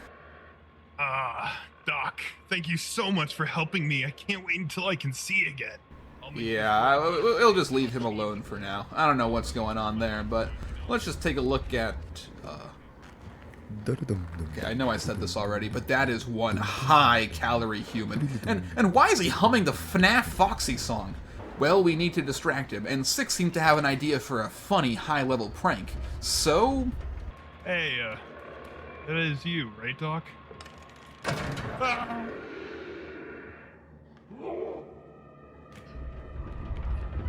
Be patient. Oh God, Roger. Oh God, oh sweet Jesus, oh Lord. Who would do this to such a kind man? What sick world would allow this? With the janitor screaming out loud that way, it seems to have preoccupied the doctor. Look, it was justified. It's what we needed to do. And with that justification settled deep in their hearts, Mono and Six tried to get away. But just then, the doctor turned and saw them. You did this. No, I'm going to kill you both, you fucking rats. For what it's worth, we somewhat regret it. I mean, maybe you should go back to him and make sure he's stable. You know, stabilize your patient and finish treatment and whatever. No, I'm going to kill you first. nowhere to run now. The moment I catch up with you, I'll rip your arms off. Hey, I'm stuck. Guys, come on, you can't really think I'm serious, right?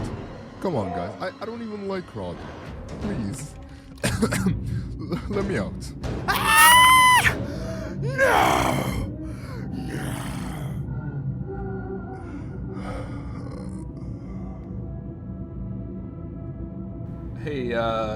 Hey, Six.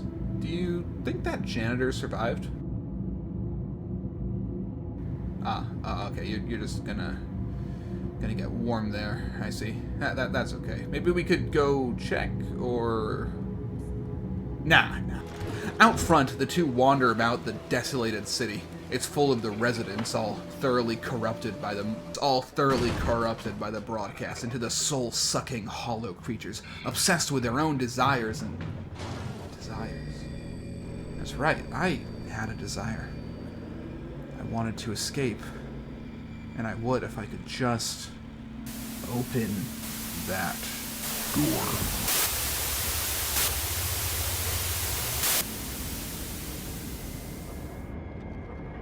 You took my corn. What?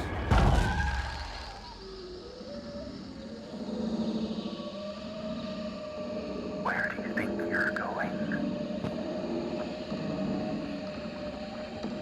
Was the corn worth it? Six, what is he talking about? Why does he keep mentioning corn? I'll find you soon enough.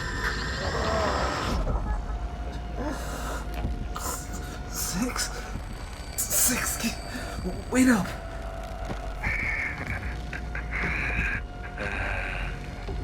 Go ahead and run.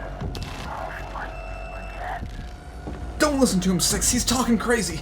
Let's just get out of here and hide. Hide? Do you really think you can hide?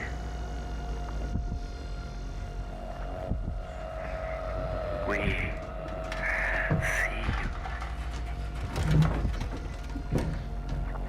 Don't you run, you corn thief. Six!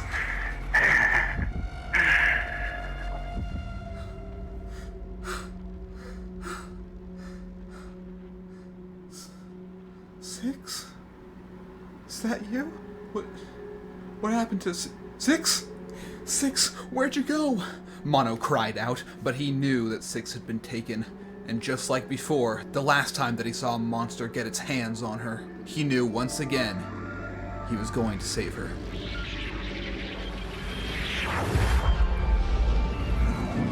Ah! Oh my god, what the fuck is that thing? Ah!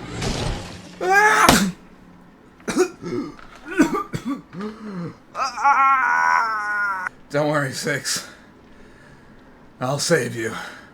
Mono said, so he escaped, and he started going throughout the city on his own, armed only with the remote that he had found, and his incredible athletic ability. And he's gone.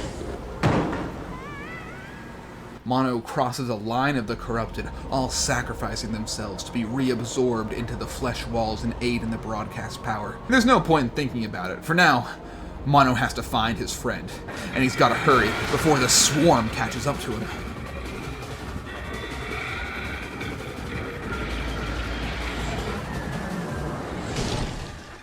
Whew. Safety. And look at that, it's Six! She's trying to escape as well, but for some reason, she just can't seem to move through the signals like Mono. It's almost like they were made for him. But that's silly. We've got to stop thinking like that. Anyways, let's just grab her hand and pull her out, and then we can all just... Don't you run, you corn thief. Six? Six? Oh no, not again. You. No! Stay away! Remember you. I remember being you. What? He's trying to get in our head. He's just manipulating things to mess with us. But it won't work on us. We're, too sneaky? Yeah, we're way too sneaky.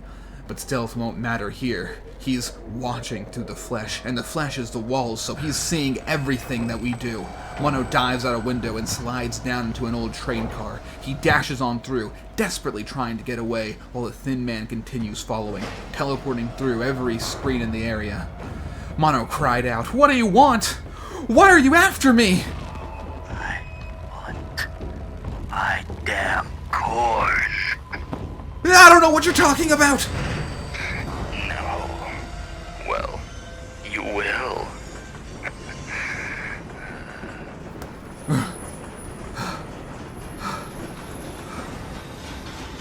Wait, how do I slow this thing down? Hey! Whoa! Fuck!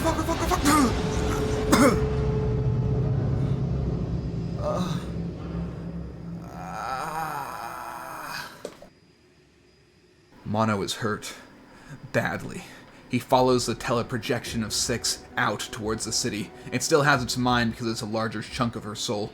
But something inside of him is just not sitting right. Maybe it's because he was in a high-speed train crash, or maybe it's his recent diet of nothing but soul fragments. But for some reason, he's feeling a little bit off. He climbs up from the sewer back onto the city's main strip, and then the Thin Man comes back. Why the fuck are you helping her? That little rat stole my corn. I helped her, and she betrayed me. Again and again, and again and again. But you chose her. So now, I'm going to kill you. Shit, man. You need to relax. And hey, I have an idea. Why don't you... Go eat some corn.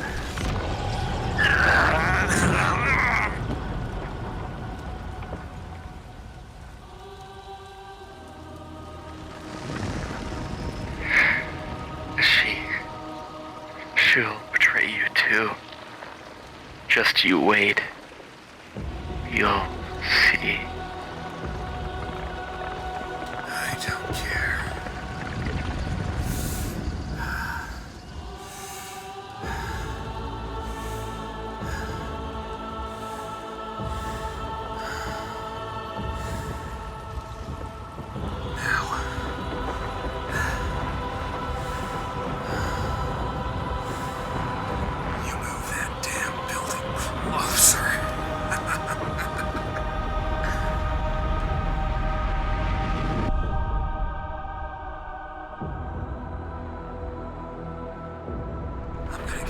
Six.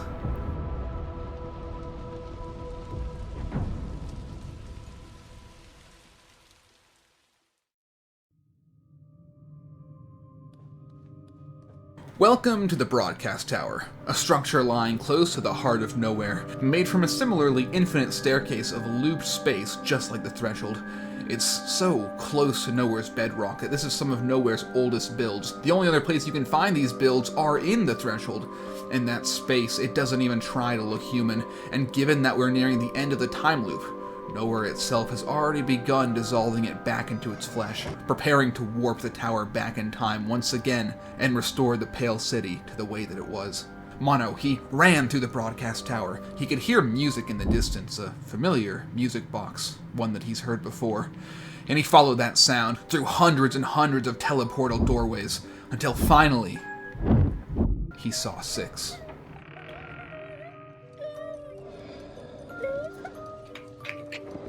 Mono? Is that you? Oh, Six. Look at how they've massacred my girl. But don't worry, Six. I know how to save you. With that first strike, Mono catches a glimpse of his desire again, being broadcast straight into his already corrupting soul by Nowhere. But Six's scream pulls him back. It hurts. Oh my god, Six, calm down! The whole tower now is coming apart as the time loop nears its final moments. The only monster left in the tower is Six, and she's strangely so resistant to this forced corruption and to being a monster at all, that even in this corrupted, forced form, she only acts aggressively when she's provoked. But that will only last for so long. Slowly, that music box will shred at her soul until there's nothing left. So Mono does what he has to do. No! Don't touch it! Ugh, I never thought that resurrection would actually come in handy. Mono grabbed the axe and relentlessly tried again. Please, don't break it. Sorry, Six, but I have to do this. Finally, with the tower coming apart, Mono grabs the axe one last time. He brings Six's attention to him, and he moves towards that box. Six cries out, Please, don't do it. I hope you'll forgive me, Six.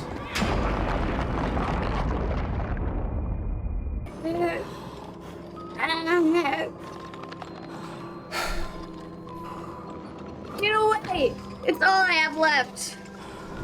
Don't worry, Six. Fuck. Okay, I got you. You're gonna...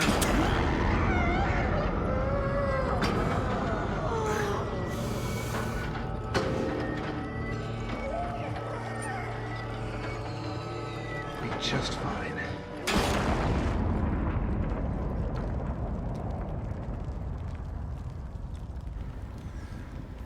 Mono and Six stood, and slowly they faced each other.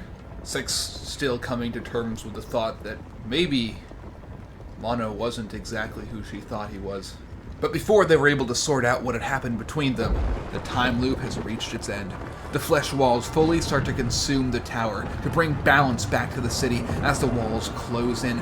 Threatening to swallow them whole, Mono chases after Six, full sprint. The two of them run from the tower, and finally, they get onto a rising platform connected to the last active teleportal in the city, one which leads straight to a ship on the edge of the docks. A ship that's headed straight towards the mall, but they don't know about that. They just know that it means safety for now. Six makes the jump first. She turns around and calls out, Don't worry, I got you. So Mono, he sprints after her, jumps, and their hands catch one last time. But when Six looks down and she sees Mono's face, she realizes that he, one day, will become the Thin Man that had captured her, tormented her, and killed so many people. And so she does what she has to do. You're... Goodbye, Mono.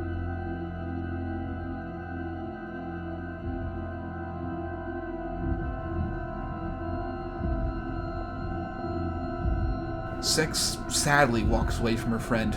The portal is now unregulated due to the Thin Man's death, and so she's able to step right through it.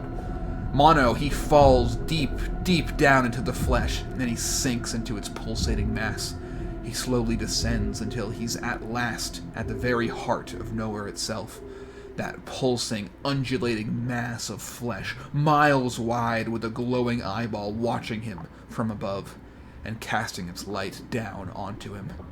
He walks along that flesh, thinking angrily, how could Six do this? How could she betray him like that? He thought they were friends. And then he sees a chair, perfectly displayed like a throne to this empty place. Mono slowly approaches it, and he sits down on his new throne. And finally, he realizes that Nowhere's given him exactly what he desired. He was free, in a place where no one would hurt him, no one could hurt him. He would never have to run or be afraid or be hungry or anything. Now, all he could do was sit and wait for anything. He had to sit there and endure the pain of decades of isolation, a perfect torment tailored for him by Nowhere itself. Mono's agony, even without his death, it would become quite the feast. And as time passed, Mono started to change. He became able to communicate with Nowhere. The walls of flesh around him slowly turned to stone, and that room felt more and more empty as he grew into it. And then, from this stone place, he'd create a tower. He'd fashion himself a citadel as he stewed in his perfectly lonely hell. He became more and more twisted over time. He changed, and so did his desires. He wanted revenge now. He wanted to stop Six before she could hurt him, before she could take everything from him. So some version of him, maybe, could survive the time loop and at least have a chance at life in this hellish place. And then he started to feel something. On top of his resentment and his anger, he started to feel hungry. And he wanted that fucking corn. His signal was broadcasting Nowhere's network of information, showing exactly what any viewer would desire. Do you want freedom? Do you want family? And with this, he'd be able to find her, wherever she was. He'd find out whatever she wanted most, and he'd show it to her. And Nowhere would guarantee that. And he'd wait in a perfect recreation of the threshold, waiting for the moment that someone approached, so he could snatch them up, become that much stronger, and the loop would start again. Meanwhile, Six was going, "Hey, Six didn't regret a thing, baby!" But before we can get to the end of Six's story, we need to finally go over the geisha.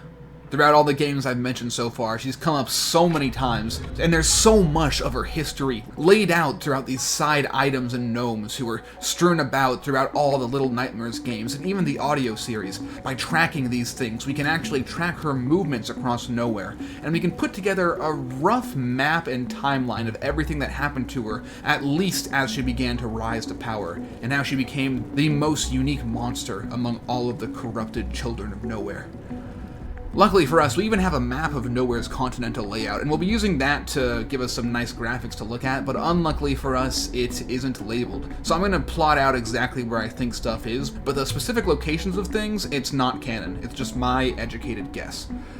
Her earliest appearance was in the Nest, a giant palatial manor, located roughly here, on the far western end of the map. Now, we don't know if she was reborn into being a monster in the Nest, or if she simply stayed in it for a while after turning into a monster, but what we do know is a bit about what happened while she was staying there. For starters, during her stay, she captured roughly 50 to 100 children of Nowhere and harvested large chunks of their souls, corrupting them into gnomes in the process. We also know that this was originally her room, given the sheer number of gnomes in it, and that despite the flesh walls building new furniture and rearranging things, her reading room is still partially intact, with some of her books still there. This book in particular is the one that inspired the geisha to leave the Nest, since she found the idea of life on the moss so appealing. She didn't leave it immediately, though. At the time that she left the Nest, she was already powerful enough to harvest souls and temporarily make herself stronger. Although she didn't have a way of making that change permanent, but she was driven out of the Nest before she could complete that portion of her research. And the thing that drove her out of the Nest was the result of her attempt to create other monsters who would have the power to manipulate the dark mist and harvest pieces of a soul for her to make herself stronger. It's likely how both the Pretender, yeah, that's what she's actually called, and Nigel were created. Now, theoretically, it's possible that those two already existed in the Nest when the geisha came to living in it. I just don't believe that, given the similarities in their overall power sets, and that the geisha was sleeping in the Master's room of the Nest, which would eventually become the Pretender's room. Whoever sleeps in that room seems to be the person with absolute power over the Nest, which means these two couldn't have been there at the exact same time, or at least I don't think they could have. Either way, the butler's power set was so much weaker than the geisha's, and whatever she used to restrain him and convert him into a monster, it resulted in a personality that was far too passive to even bother harvesting souls. Instead, he'd just wallop anybody that he saw, so she tried creating a stronger monster, one with a harsher, more aggressive personality and stronger powers. And as you can tell, it worked, but the corruption was so quick and so chaotic that it only partially worked, resulting in a childlike body and a monstrified head. And instead of having the power to manipulate the dark mist of Nowhere perfectly, she could simply blow it apart into smithereens, ripping apart anything that she touched. And since the monsters of Nowhere are also being held together by the dark mist, this was pretty bad. I mean, if the Pretender so much as touched her, the geisha would have died. And so the geisha fled the Nest, leaving the Pretender to take over. and over time the flesh walls mutated the decorum to show a family that she literally could not have had, given that the monsters of the nest are made and not born. I'm making sure I say this so someone doesn't say, like, oh, but what about the picture of the pretender with her parents? Her name is literally the Pretender. She's pretending that she had a family. She pretends that those dolls are alive. It's what she does. The geisha traveled from the nest, being pushed along the usual tides of Nowhere's tideless ocean. And like Six, she also wound up in that exact same swamp. Somehow she made friends with the hunter, and she found a few children while staying with him, and she went like...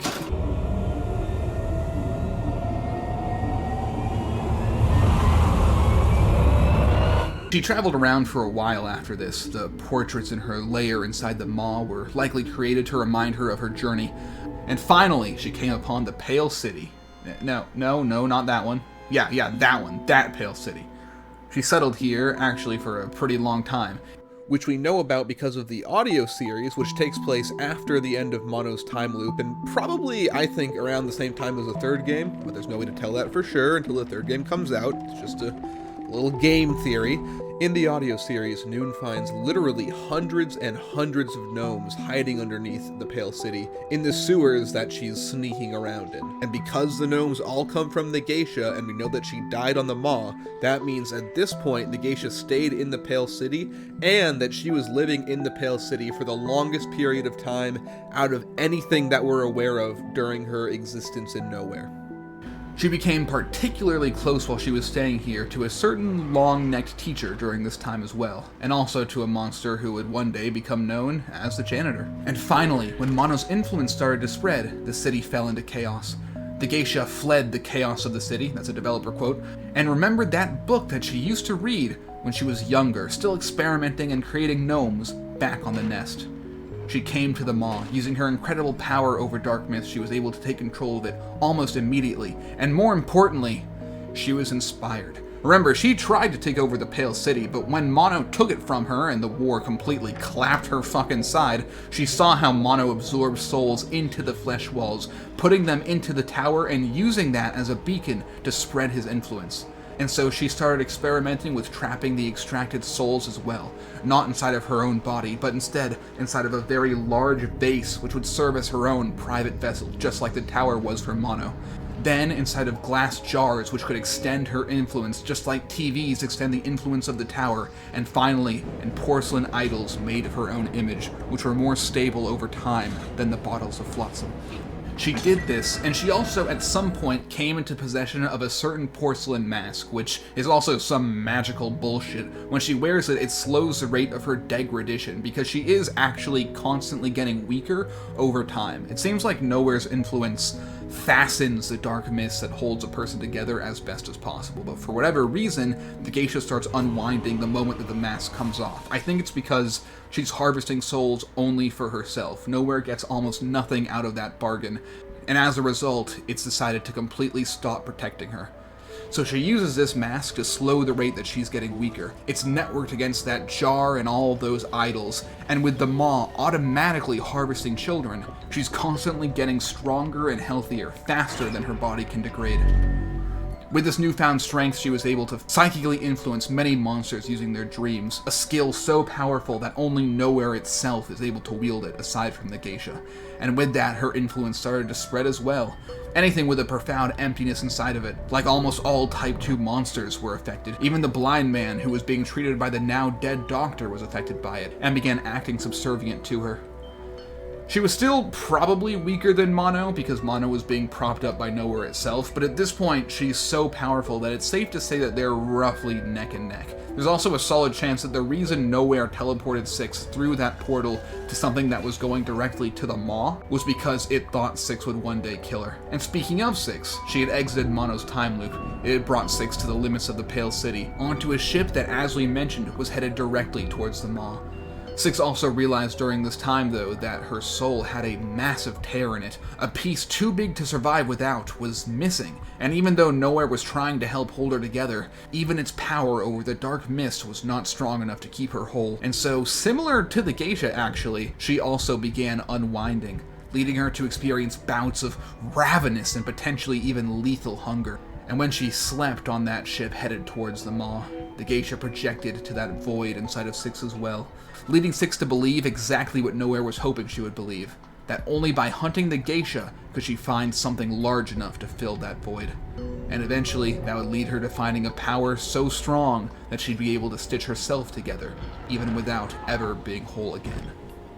The teleprojection of Six, by the way, was also active during this time. Remember, it possessed most of Six's innocence, and it was likely a much bigger soul fragment than the regular telepeople things that Mono makes, because he was trying to permanently kill Six. It slowly mutated away from being a TV static and became some kind of dark shadow as it got further from the Pale City and outside of the time loop, and it chased after her. But given that it was starting in the city and she was starting on a ship headed towards the maw, it was too far away to quickly catch up. Following the geisha's signal, Six stowed away on a ship. She found a lighter on that ship, probably in the same suitcase that she was resting in, and with its light she was able to sneak through the darkness and onto the maw. And that leads us right back to... Hey, Six didn't regret a thing, baby! We've finally made it to the bowels of the maw. We're in the endgame now. Down below deck there are gnomes. And there are leeches. Though at this point, Six is on her third major journey that we've seen, and she's already killed this many monsters. So while leeches give her no trouble at all, these precarious platforms definitely do. Climbing up through the loading bay, she finally crosses onto the main part of the ship, and from down below, she hears something familiar. The skies are burning. He's close. He's close. Huh, that voice sounded a little familiar. I wonder where we heard it before. But whoa! Toilets! Oh, what luxury. Six sneaks through a small playroom which was constructed for the nursery. Don't get your hopes up thinking that children actually got to play here, or get raised here, or have good lives here. The electric fences and bloody handprints on the wall make it very clear that they did not. Remember, the Maw's way of extracting suffering is repeatedly killing and resurrecting these children, all while processing their respawning bodies into delicate meat for the highest class of its feeders. Even its security systems are perfectly lethal. After all, they were made to match the security the geisha saw when she stayed in the nest. But Six beat the nest, and this cheap knockoff isn't nearly enough to slow her down, so she climbs up to the prison cells and casually strolls past them. Hey, come back! Please! It's a good thing that they are completely empty. Otherwise, she'd definitely go back and save anyone who was trapped in there. Probably. Six sneaks into the nursery, where the exceptionally young are being raised until they're old enough to understand that sweet, sweet despair that Nowhere is after.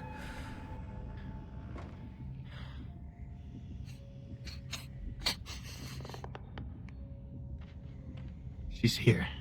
I can smell her. Yeah, I'm telling you, I definitely recognize that voice. Six was thinking, as she ski-daddles through a vent, and whoever that familiar man is, it seems he's at least not chasing her yet. On the far end, she's afflicted by a bout of ravenous hunger. It brings her nearly down to her knees as she feels like she's being torn apart inside. The stitching from that dark mist which held her together is coming undone, and she's desperate for any chance to survive. A boy who is being held here takes pity on Six, and he drops her his bread roll. He knows that he won't survive butchering day, but maybe she, who's outside of the prison, will. And maybe she'll change things, and if she did, then maybe he could live. Hope's not worth much in Nowhere, but it's at least worth a piece of bread. Six crams it into her mouth and fills that void for now. She passes through many caged rooms after this, until she... fucked it up. Oh my god! Until she finally gets through it. But that void's feeling a bit bigger after all that crap. But as always, she just hugs a gnome and carries on. There you are. Come here, you. Now, for the crime of almost killing me, do you have any last words? I won't kill him. I will not kill the gnome. I love gnome. Finally, after passing a large security room and nearly dropping down to her death, Six finds herself in the bottom part of the heart of the nursery. She climbs up a few steps and notices a suspicious tile in a room where a gnome mysteriously vanished. After weighing it down and entering the room, she gets access to the security camera. She looks through it and sees gnomes communicating under the candlelight, a busy kitchen processing food that should never be eaten, an empty residence, and a masked woman brushing her hair while singing a song. Toggling between these feeds, she also saw the sleeping children inside the nursery on the floor above where she had just passed through. Six was curious about the geisha's song, so she switched the feed back to the geisha singing, but as the feed cuts from inside the nursery, just off screen, a sleeping boy wakes up. Today was butchering day, once again, just like so many before, so several of the children made a plan to escape together. When the runaway slept, he dreamed of the plan going horribly wrong. It was a dream where, after floating in a great lake of muddy water, he would be caught and dragged down into the depths. And he'd been planning with the other children for months to escape from this horrible place, so the moment he woke up, he knew it was time to make his move. After all, the other child who slept beside him had already left, and so he crept out of the bedroom, pushing his doubts from that nightmare down as deep as they could go. When he looked down from the ledge, he saw the janitor who was in charge of maintaining their prison as he caught one of the other runaways. No, not you. You weren't her. Normally, that blind monster could notice his steps at this distance, but luckily, for some reason, he seemed distracted. Luck is on his side, he thought, as he ran through the exact same place that Six had just passed through. But now the environment was different. One of the other children had climbed down through the ceiling and had tied together dozens of bed sheets into a rope, and she was lowering it from the window. While that child did his thing, our boy noticed a suspicious bottle which seemed to be whispering was sat in the sink. Upon opening it, the trapped fragments of a long, shattered soul, along with a narrow weave of dark mist, evaporated into the air and dissipated back into nowhere. The runaway hopped down, not really aware of what had just happened, and he climbed up and out the window, following his friend. He chased after his friend, running towards the showers where the drainage pipe had already been pried open. And so he jumped down. He fell far, far into the depths below.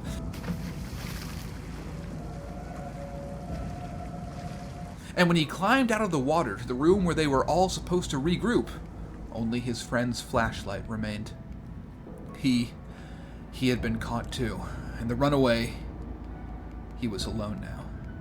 With his new flashlight, he left the room, dodged the leeches, and climbed up towards the maw's water filtration area. And as he swam across this seemingly empty place, he realized it wasn't as empty as he hoped. Is that fresh meat I'm smelling? What the hell is that? It almost sounded like a person, the runaway thought, but he popped another bottle of Lost Souls and he pushed his doubts away once again as he continued descending into the depths. And down there, she was waiting. Oh, come on, dearie. Why don't you bathe with your granny? That line has literally never once sounded appealing, old woman. The runaway, with much difficulty, managed to get to safety. He freed more souls as he went, the souls of those who were unlucky enough to be caught by something far worse than naked, bald grandma.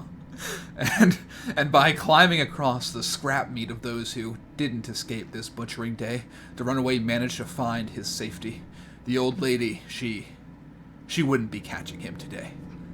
But she wasn't done with him yet. After going through some of the other rooms in her sunken home, the runaway darted through her moldy shower, where, on the far end, she was waiting in yet another flooded room. Oh, dear. There you are. Are you feeling bashful about playing with Granny? Just come on down here for a moment. The water is lovely. "Begone, you bald old woman!" the runaway shouted as he yeeted a fish down into the water. Oh, fish! With that distraction in play, the runaway managed to escape. In the distance, he could hear the old woman. Oh, did he say I'm... The The runaway stopped running for a moment. He could hear the granny creeping away into the darkness, so sneakily he entered her bedroom. But when he entered, he saw her, still bald and still totally nude, searching for it in her rocking chair. Dear, have you come to help your granny find her wig? No! No?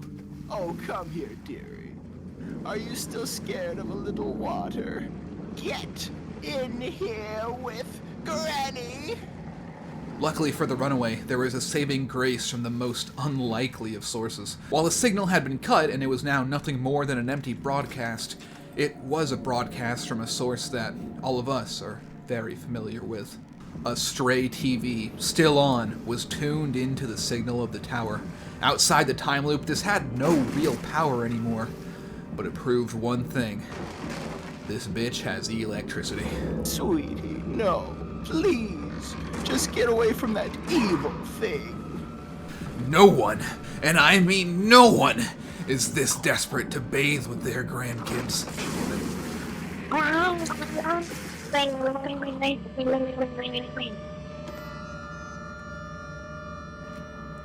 Goodbye, Grandma, and enjoy hell. I'm sure Grandpa's waiting for you.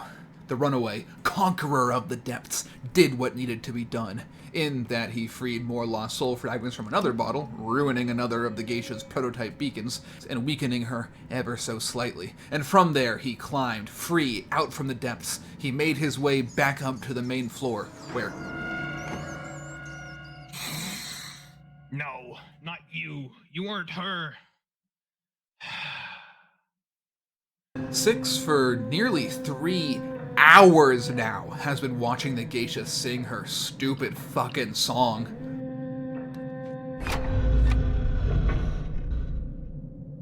Yes, Six, we do need to get going. Ah, there you go. Six ran out from the surveillance room. She climbed up through a small window and actually found herself inside the janitor's bedroom. A suitcase laid on the ground, still not fully unpacked as he had only just moved in. Six climbed up to the top of his room, smashed a geisha vessel, freeing its trapped souls, and then examined her surroundings for the minimap. And then she scurried onwards, into the darkness. But as she did that hunger, it began to consume her once again. She could feel the dark mist leaving her, darkening the world itself as she fell apart. She definitely shouldn't have wasted so much time listening to that monster sing, she thought, as she fell to her knees. But she wouldn't die like this, not due to her own hubris. She was starving, though. She needed to eat, and then she noticed a chunk of what we can only hope was rat meat, or the meat of some monster, or some corrupted animal, and not a shard of human meat collected by the maw. But she was too hungry to care to examine it. She grabbed the suspicious morsel and began devouring it.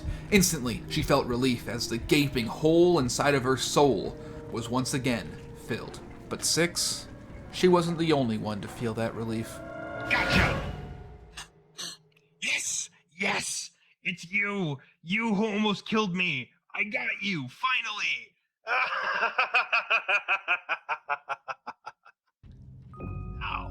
Now I'm gonna make you pay. I just have to process this little thing first with some delicate food for the mistress.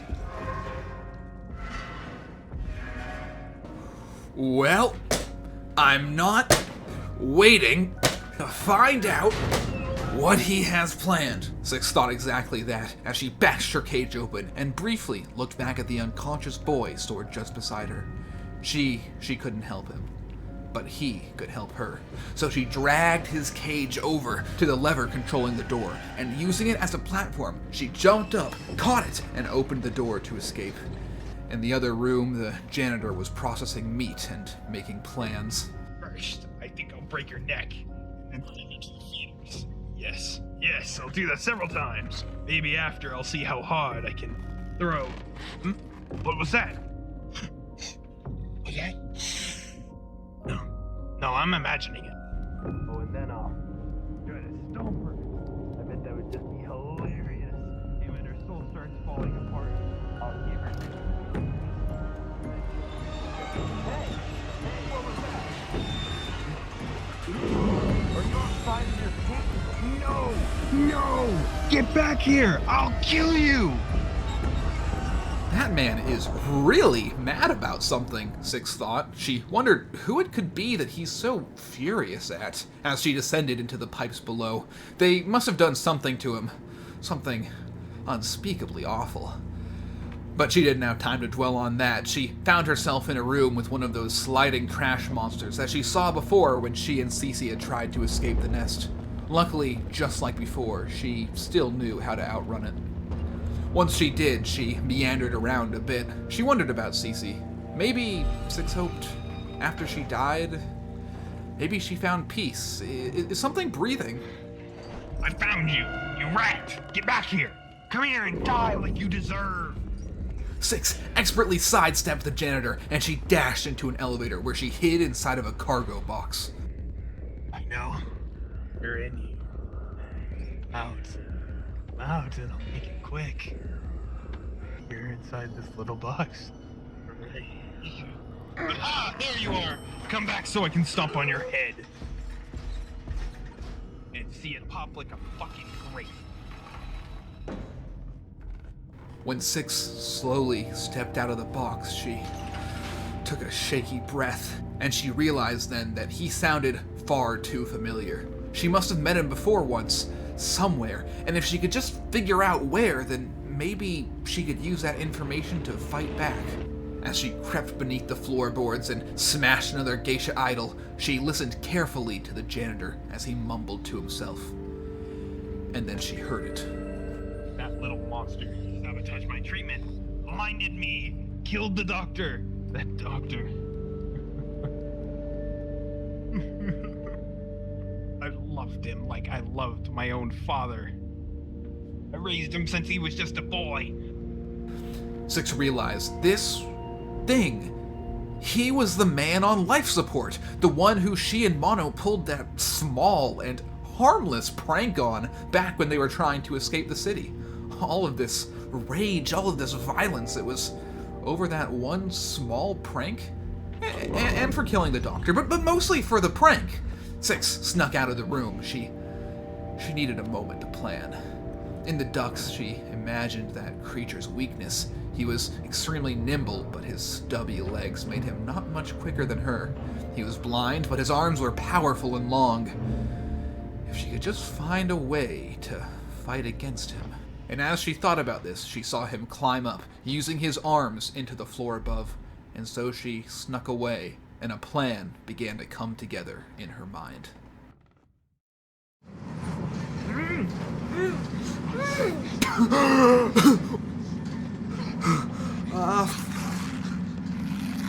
Fuck! What?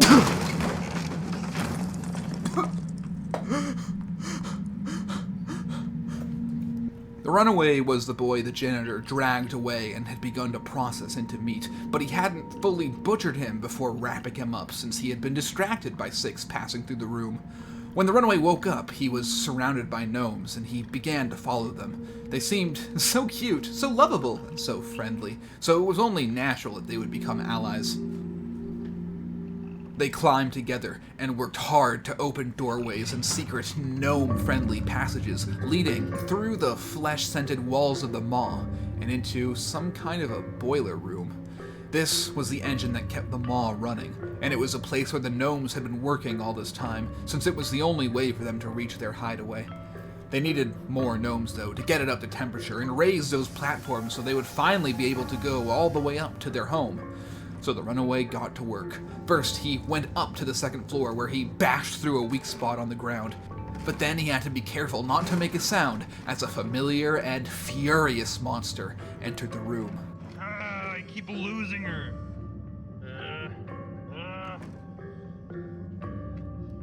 I'll find her, and I'll split her open on the floor. I'll make her pay for everything. Who's this? You don't smell like her. Who are you? Get over here right. Ah! It's so loud. Ah! Got him with the epic goof.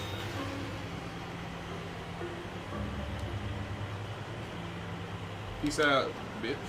The runaway escaped the janitor and dipped down into the floor below, where he knew gnomes were being held in confinement. Given that the gnomes have strong social mirrors, he showed one of them how to push its jar down from above. Then, he dropped a minecart, and he, along with the gnome, rolled it to the far end of the room. He climbed through an airflow window and into the coal processing room, where he was able to rescue 2 more.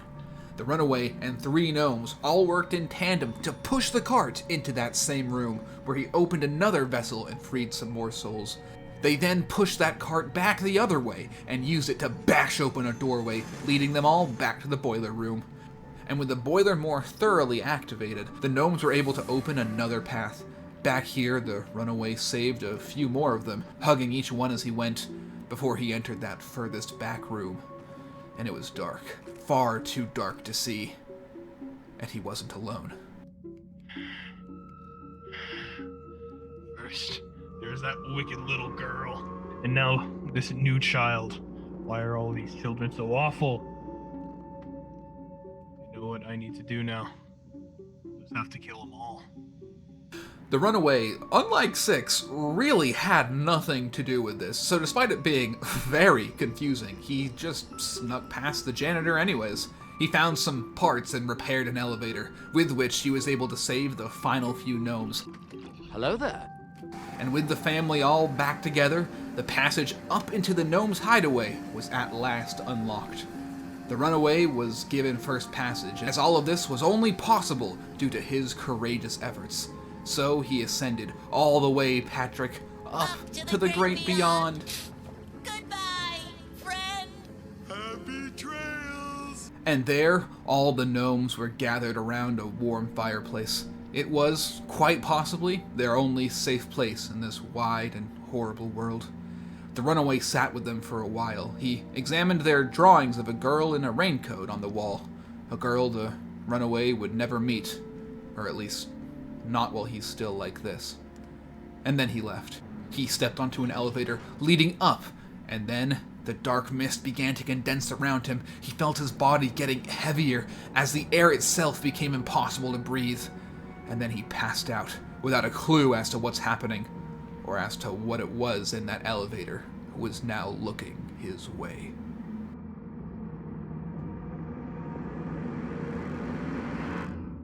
And back to Six. Oh my! She's playing us a lovely little tune.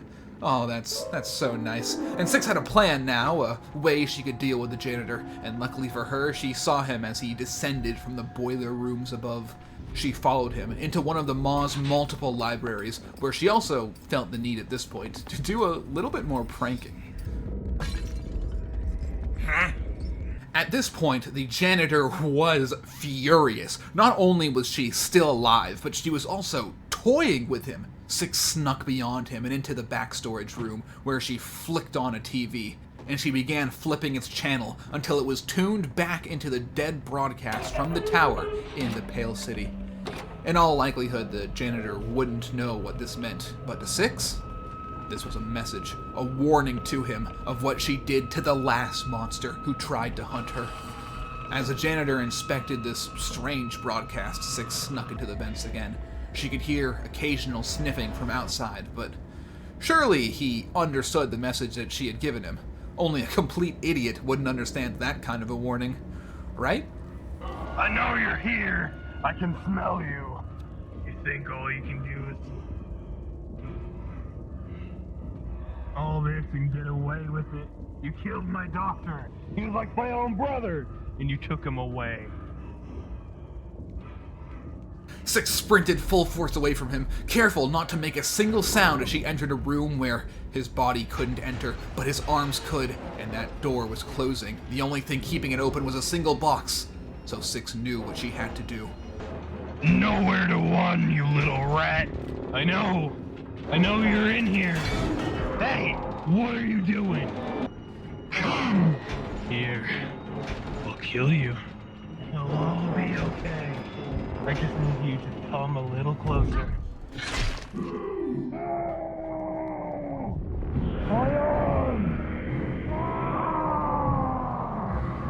Six sat beside the door. She listened to him as he stayed against the door, bleeding out.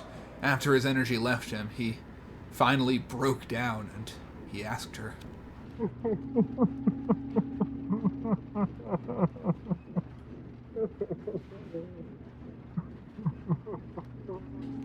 Why?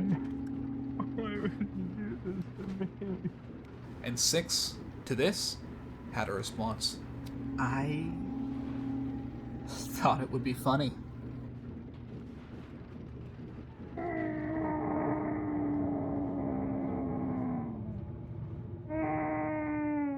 Six ducked back into the vents, and she quietly snuck away. A small smile slipped across her face in that darkness, but no one would ever know about that. She had been on the run for so long now, and dealing with the janitor took so much out of her that she was beginning to feel tired. So once she found a particularly deep and safe area inside of the vents, she curled up and she fell asleep. And that night, for the first time since she had arrived in nowhere, she had very sweet dreams. Face down on the ground, the runaway woke up at the top of the elevator. He climbed up to a window, and a gnome watched from above as he wandered into the residence. What are you doing up there, kid? Oh, he's waving at me.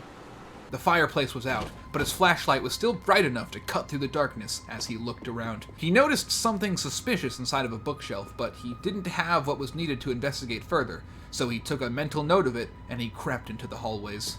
And there was the geisha. Pretty. I'm so pretty. Beautiful, even. I knew a soul. I haven't felt this good in a long time. The runaway snuck by and into her great room, where we saw that globe model of Nowhere's true form, before, back in the lore section. Beyond the residence, the runaway wandered into the geisha's library. He thought he heard something whispering in the shadows, but it must have been his imagination. He'd been through so much, and he'd been running for so long now that he was starting to get just a little bit jumpy. Looking around, though, he noticed some books missing from the bookshelves, so he climbed up onto those shelves, knocked the needed books down, and slotted them into place. After doing this, a secret door opened, revealing a wood carving of a geisha idol, which he had used not to hold his soul, but for security. He also noticed a very peculiar book, one with a pattern that matched what he had seen before, but he knew he couldn't sneak it back right now, not with the geisha watching the hallway so closely. The runaway took the security idol into a room containing a matching statue made of stone. When the statue is removed, the ceiling begins to descend, so he swapped it out with the wooden one and took the stone one for himself. It was, of course, one of the 3 keys needed to enter the secret back room of the residence. After slotting in the stone statue, the runaway continued exploring the residence. At the top, there was a light-focusing device, which, naturally, the runaway properly attuned in an instant. Behind them was another door. This one was filled with portraits of all the monsters the geisha had met during her travels, twisted beings from all across Nowhere. And beyond that room was displayed some monsters who were especially important to the geisha, such as the teacher and this thing that I'm pretty sure is the big top circus master, and, according to my chat, this one, who's apparently the hunter.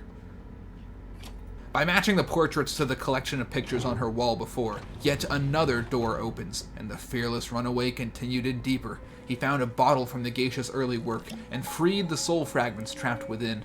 But just like before, he kept the messages from the dead for himself.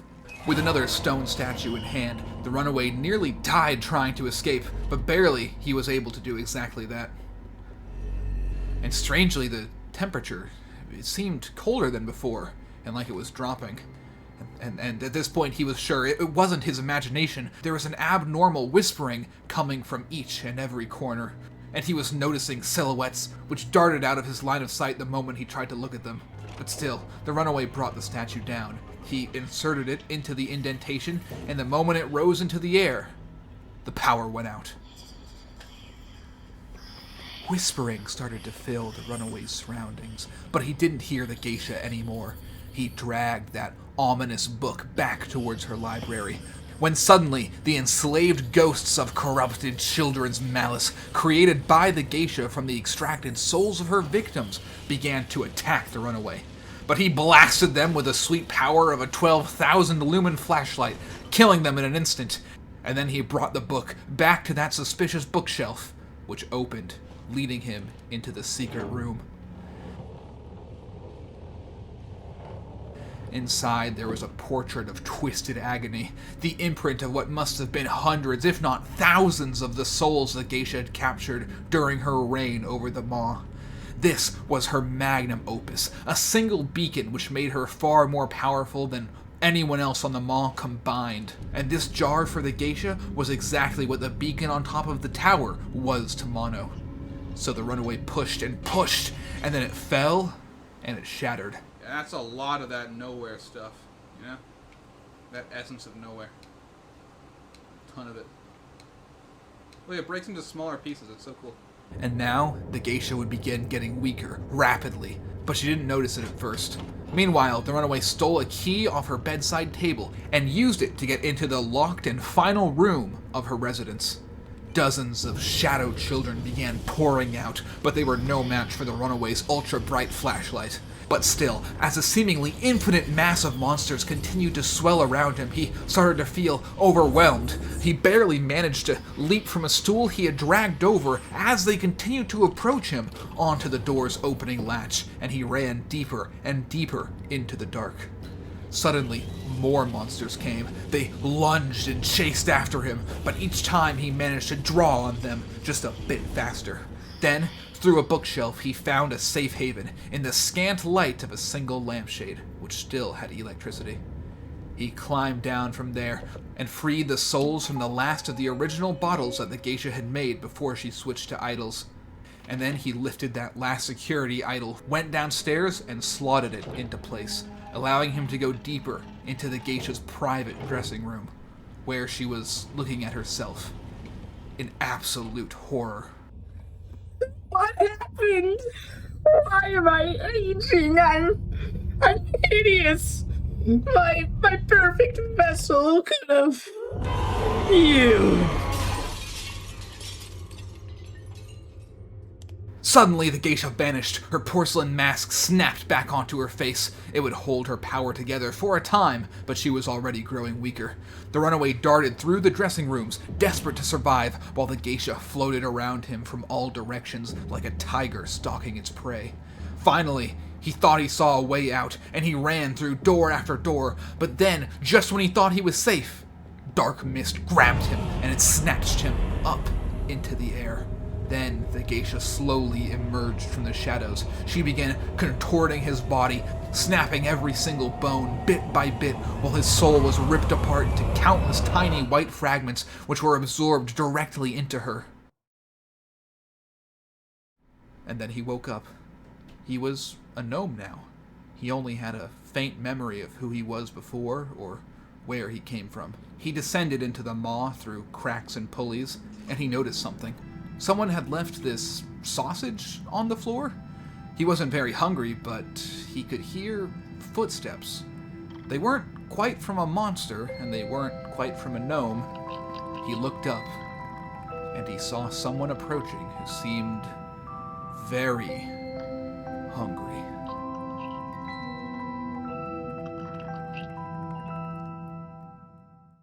When Six woke up inside the vents, she could hear the sound of meat being dragged around above. She found them, dangling from industrial hooks. She leaped and caught one, bringing her up towards the kitchen. And as she went, she noticed, far in the distance, a massive chef stood, huffing away on a cigarette. Entering the kitchen, the devouring hunger started to consume her again. So she grabbed her stomach and she stumbled further into the kitchen, where she found a rat, still alive, trapped inside of a cage.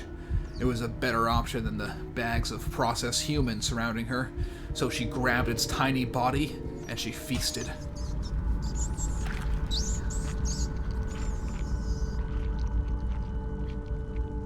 With blood still in her mouth, Six clambered over supplies and into the kitchen, where a soup filled with sausage stood, boiling, and a fat chef was humming a peculiar song to an audience of himself.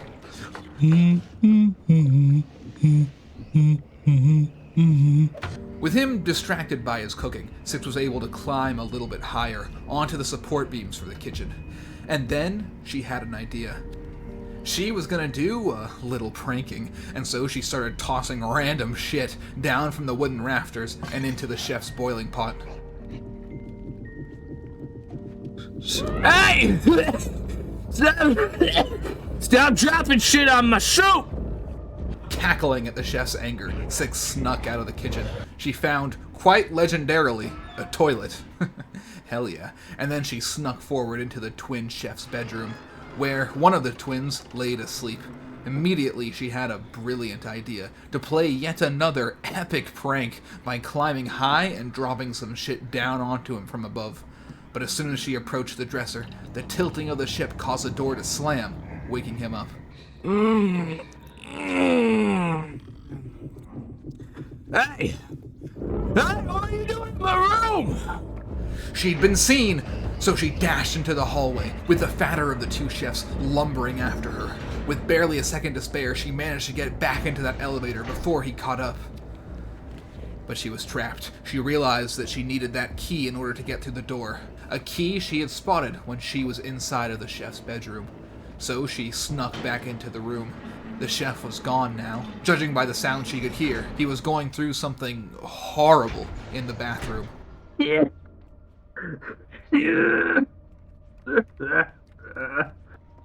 So with nothing slowing her down, she stole the key and snuck back into the kitchen, where the slimmer of the twins was hard at work, preparing large cuts of some unidentified animal to pair well with the meat he had on stock. Big sausage. He was a true chef among chefs, focused only on the roast, so Six was able to sneak by with no difficulty, and into the rooms where the sausage gets made. Being naturally curious, she started playing with the sausage machine. She realized that if she could get a bit more made, then she might be able to use them like a rope and swing into the next room. So she snuck up the dumbwaiter and into cold storage, dropped down some meat, and made some of the finest sausage nowhere would ever know. Beyond the dumbwaiter, there was only some locked rooms. Six was trapped here, in this cold, so she called down the elevator. But then, he arrived. Quickly, Six darted out of view and hid inside of a box. Give me fucking salami ass for sausage and pepperoni for capybara. Capybara sounds good. I love capybara. Did that man just say he was gonna eat a capybara? Six followed him into the kitchen where, oh my god, no! No, say it ain't so! You monster! Six held back these thoughts and she bit her tongue so as to stop herself from screaming. She'd seen her best friend fall from a cliff and be atomized by a monster. She'd seen another friend become the very thing that hunted her down. But this? This would traumatize her far more than anything she had encountered before. She snuck back into the room and she sabotaged the chef's second packaged capybara. No one would be eating this sacred meat. Oh, my meat! She would guarantee it. But as she went down into the elevator, he caught sight of her. Hey! Where is it? Where is she? Beyond the trash room, sneaking through the vents, Six found both chefs hard at work, scrubbing dishes and making, noises. This stupid fucking metal pans. Fucking. With the two of them so thoroughly distracted, they didn't notice her as she crept up into the kitchen. She was able to safely creep past them and into the back. She was able to safely pass them and enter the back room where they processed their dishes, and by using a lever back there, she was able to reverse the direction that the hooks would move. But this attracted their attention, and so, as they approached, she hid inside the bubbles where they would never see her. And look at that, it's a soapy little Six. Aw, that's adorable. Anyways, Soapy Six crawled up the stack of plates in the center of the room and grabbed a meat hook to ride over to freedom. But the chefs weren't having it. In a rage, they followed her into the next room, forcing her to drop back down. The first of the twins burst the door open and sprinted full force after her. This was the most exercise he'd seen in his entire life, but it wasn't enough. Six slid under a table, very nearly got taken out by a bottle that the fitter chef had thrown, and leapt onto a hook, grabbing onto it and carrying herself away to freedom. Come back here! No! No!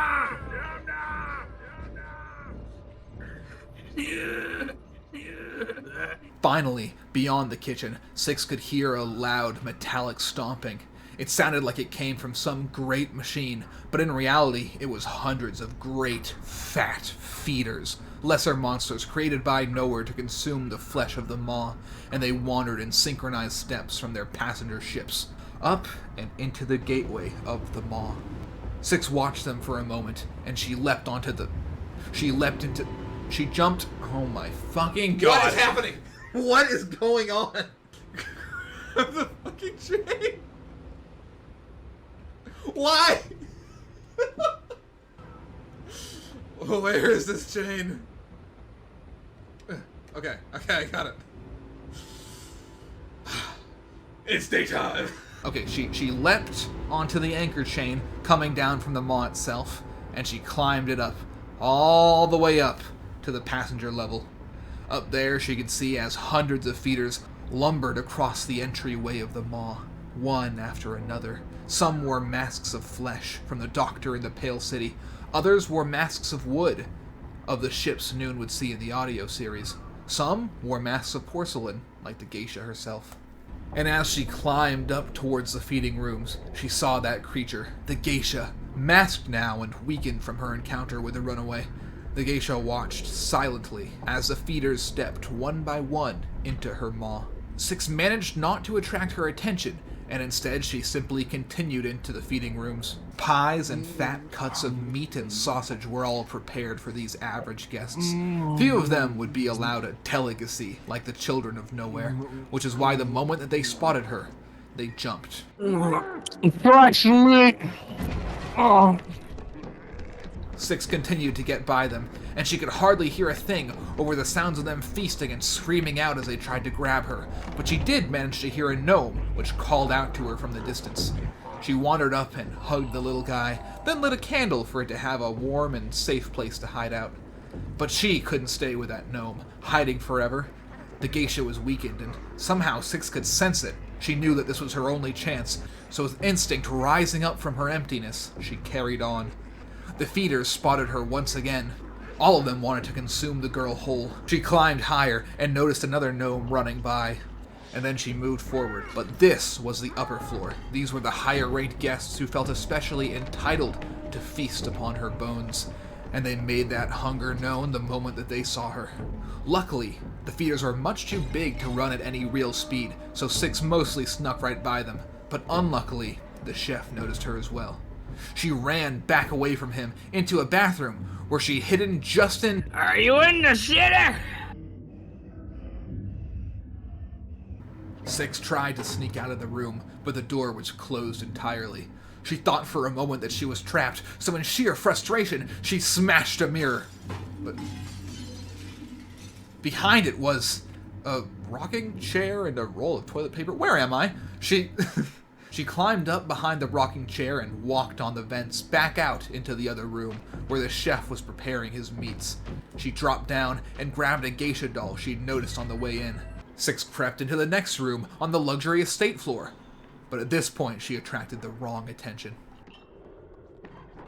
Is that the massage? What? No, it's not! A child? Delicacy to this is child! Did someone say child? I want a child! No! Stay away from me, you damn savages! Ah!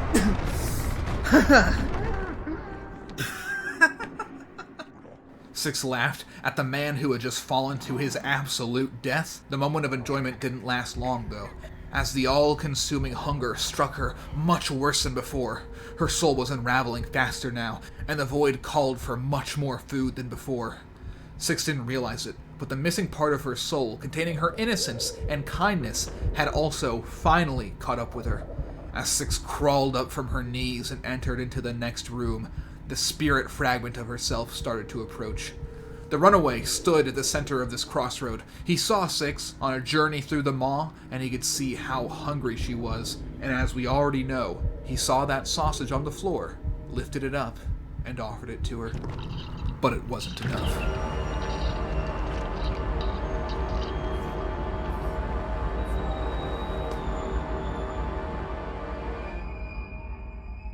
As Six devoured and killed that gnome, the fragment of her soul watched in absolute horror from above. It realized that Six had become something that it couldn't ever become a part of again. And with that realization, the last of its self-awareness faded, and it vanished to be reabsorbed into nowhere with a single static pop. She saw the geisha get onto her elevator and leave, but she was so empty inside that she could now sense the residual souls inside the idol opposite the elevator. She honed in on it like a pigeon, and after smashing it, she followed the geisha.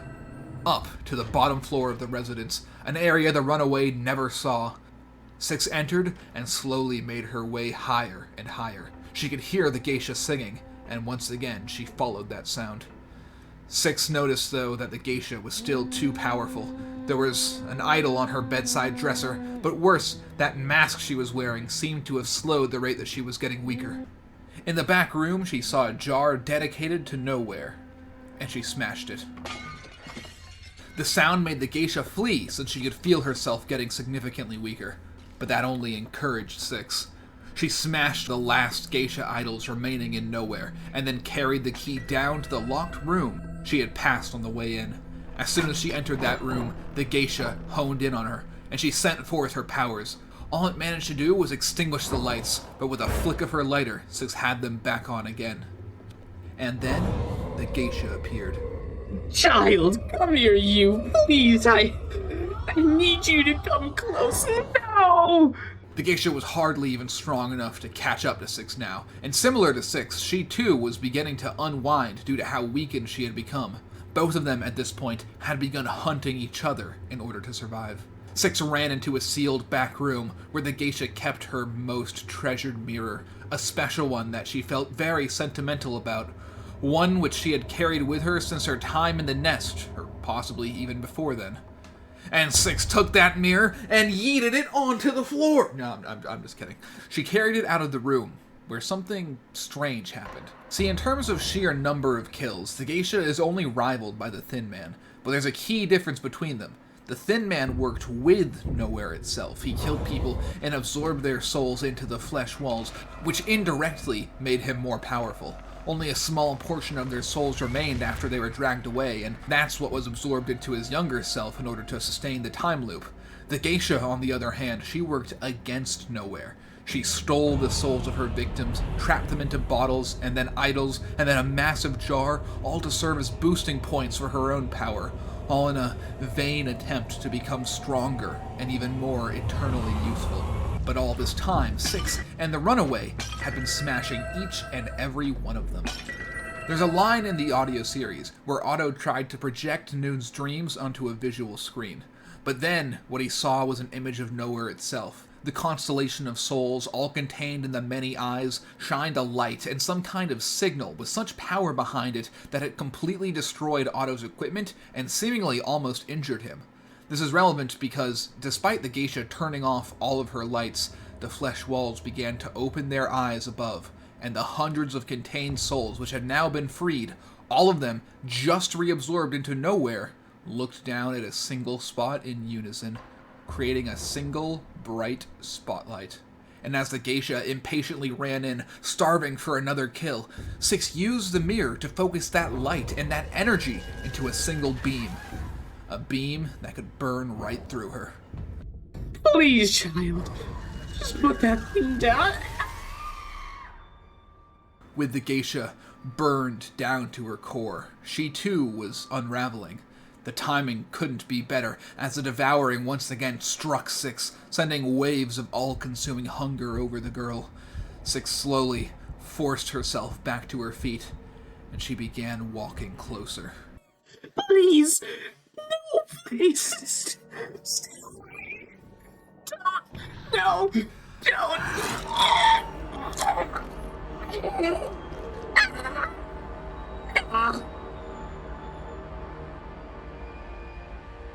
As soon as Six's teeth broke the geisha's raggedy old skin, her psychic powers over Nowhere's dark mist began flowing out of her and towards Six. It entered that void, stabilizing it so Six would no longer be struck by potentially lethal bouts of the devouring hunger. But the void couldn't be filled, not completely, and so despite still being a child, Six gained a bit of the geisha's power permanently. Now she could wield the dark mist to rip soul fragments directly out of any monster within a few meters of her body, and she could use that to fill the bottomless pit inside of her. And she was still a little hungry. Six got on the elevator and went back down to the feeding room. And then she marched across it. Six laughed, as it seemed like every single step she took brought half a dozen monsters to their knees and to their deaths. Finally, at the far end of the room, Six walked out the open doors of the maw. Six stepped through the entranceway and out into the warm sunlight of Nowhere's artificial sun. Out there, she watched the waves break on the black oceans of Nowhere, and she waited. The other children would escape on their own soon enough, and so would the gnomes. And as she waited, she heard a sound in the distance. Another boat was about to arrive. And that's really everything I know about this universe, and about the lore of Nowhere. If anyone's out there and has caught this signal, you already know where I am on the map, so all I really have left to tell you is how to get here and how to find me.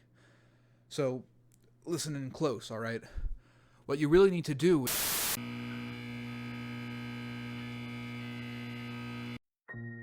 Cross the sill.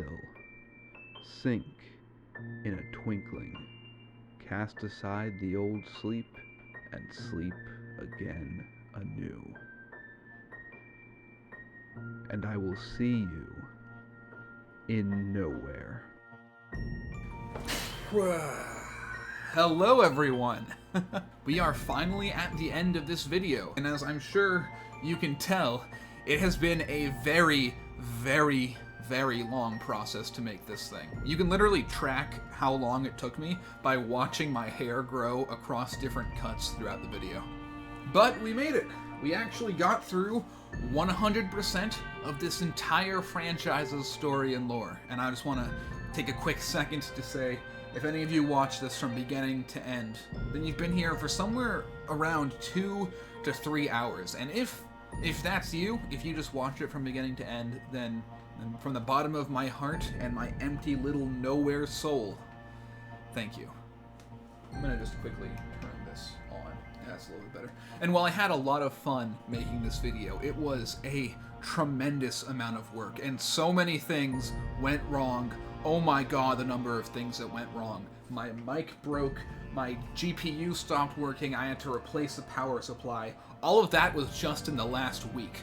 I had 2 different voice actors drop out of the project. I had to re-record and rewrite the script more than 5 times. I'm not even kidding. I've got about 350 pages of script revisions and about 4 hours of footage that I recorded that I can't even use. It was an insane project. I'm so glad to finally be at the end of it. There were so many times where I thought I had 1 week left and then something went wrong and I realized I had to cut like 2 hours of what I had and redo it, and I just sat back in my chair going, what is it all for? But we're here. We're finally here. There's a couple of people that I want to thank now that we're at the end of this video. They're voice actors who kind of went above and beyond to help me make this happen. So even though I currently have the flu, I'm re-recording this section to make sure that I mention everybody by name, because it's really important to me that they all get the recognition that they deserve for helping me out with this project. So first we have Gildorphin, who stepped up big time for me. There was a voice actress who was going to be playing Six and also the Geisha, and unfortunately she had to drop out very last minute. Some stuff happened and all of a sudden she had too much going on to really help me out with any of this. So last minute I was left without some of the most important voice acting that I needed for this video, and that almost killed the project entirely. Gil got into a call with me. I don't think I even had to ask him, and then he just... I gave him the voice lines, he pulled up that fucking claptrap voice mod, and he did all the voice lines right then and there. And if he hadn't done that, this project never would have seen the end. Also, Sad the Glad, I really hope that I'm saying that right. He's new to this channel, he's never worked with me on any project before, but he also makes similar lore type stuff to myself, and when I reached out to him asking if he would voice for this project, not only did he say yes, he then sent me multiple takes of him doing all of the lines that I gave him. And then a couple days ago, he's currently also sick. I needed him to record like 3 more pretty loud and important lines, and he just did it without any issue whatsoever. He just hopped on and did it. And of course, I need to mention Blue, who damn near broke his leg and had a whole bunch of shit going on his end, and yet still he hopped onto a call with me, recorded a bunch of stuff, and as you all saw from the Thin Man segment, he absolutely murdered it. One of the huge things that kept me motivated to keep working on this project, along with all of the voice actors checking in on me regularly to see how it was coming along, was just how astoundingly well he did on that one section. Every now and then I would rewatch it, and he'd go all, why? And I'd be like, ooh, why indeed? But it doesn't just end with those 3. Toxo got into a call with me at like 3 in the morning his time, and propped a mattress up against his door so he wouldn't wake up his grandma while he screamed to make the Janitor voice line sound just so crispy and perfect at the end there. Jacob isn't even a YouTuber and seemingly has no interest in doing YouTube, yet he did all of the Granny stuff for me. That was also because a voice actor dropped out, someone who was going to do the Granny originally. Goose VR, who went ahead and recorded like 20 different takes for every voice line that I sent him, and that dude actually has a job, and he did this on his day off. Sacrificed probably like 3 or 4 hours just so I could make the butler moan better when he gets hit by the steam. Everybody who was involved in this project, they just went so above and beyond. They sent me so many nice messages as well, whenever I got discouraged or annoyed, whenever any of my equipment broke, whenever I was just so done and ready to delete everything and just move on. I would open up Discord, and one of them, every time, without fail, would have messaged me and gone like, hey, how's the video coming along? Hey, is everything going well? And I don't know. It really helped keep me going. Just the sheer dedication they put into it, the nice messages they sent me, the overall quality of their voice acting, all of it just elevated this whole thing. If you enjoyed this video, I know I'm sounding like a broken record at this point, but please subscribe. And I don't just mean to myself, but to everybody else who was involved. All of their links are going to be in the description down below. Right now, Blue doesn't have a YouTube channel, but he's told me that he's planning on making one. So whenever he does, if you're watching this at some point in the future, go ahead and check, and if his channel is active, I'll have put the link in the description so you can subscribe to him. And for the rest of them, you know, Jacob's probably never going to make a channel, and Blue still doesn't have one right now, so please leave a nice comment, and if not for them, then for me. Not to really bang the whole difficult life drum, but I'm very sick right now. I've been like stumbling around my apartment in this delirious haze trying to finish this video, and my it hurts to swallow and be awake and do anything right now.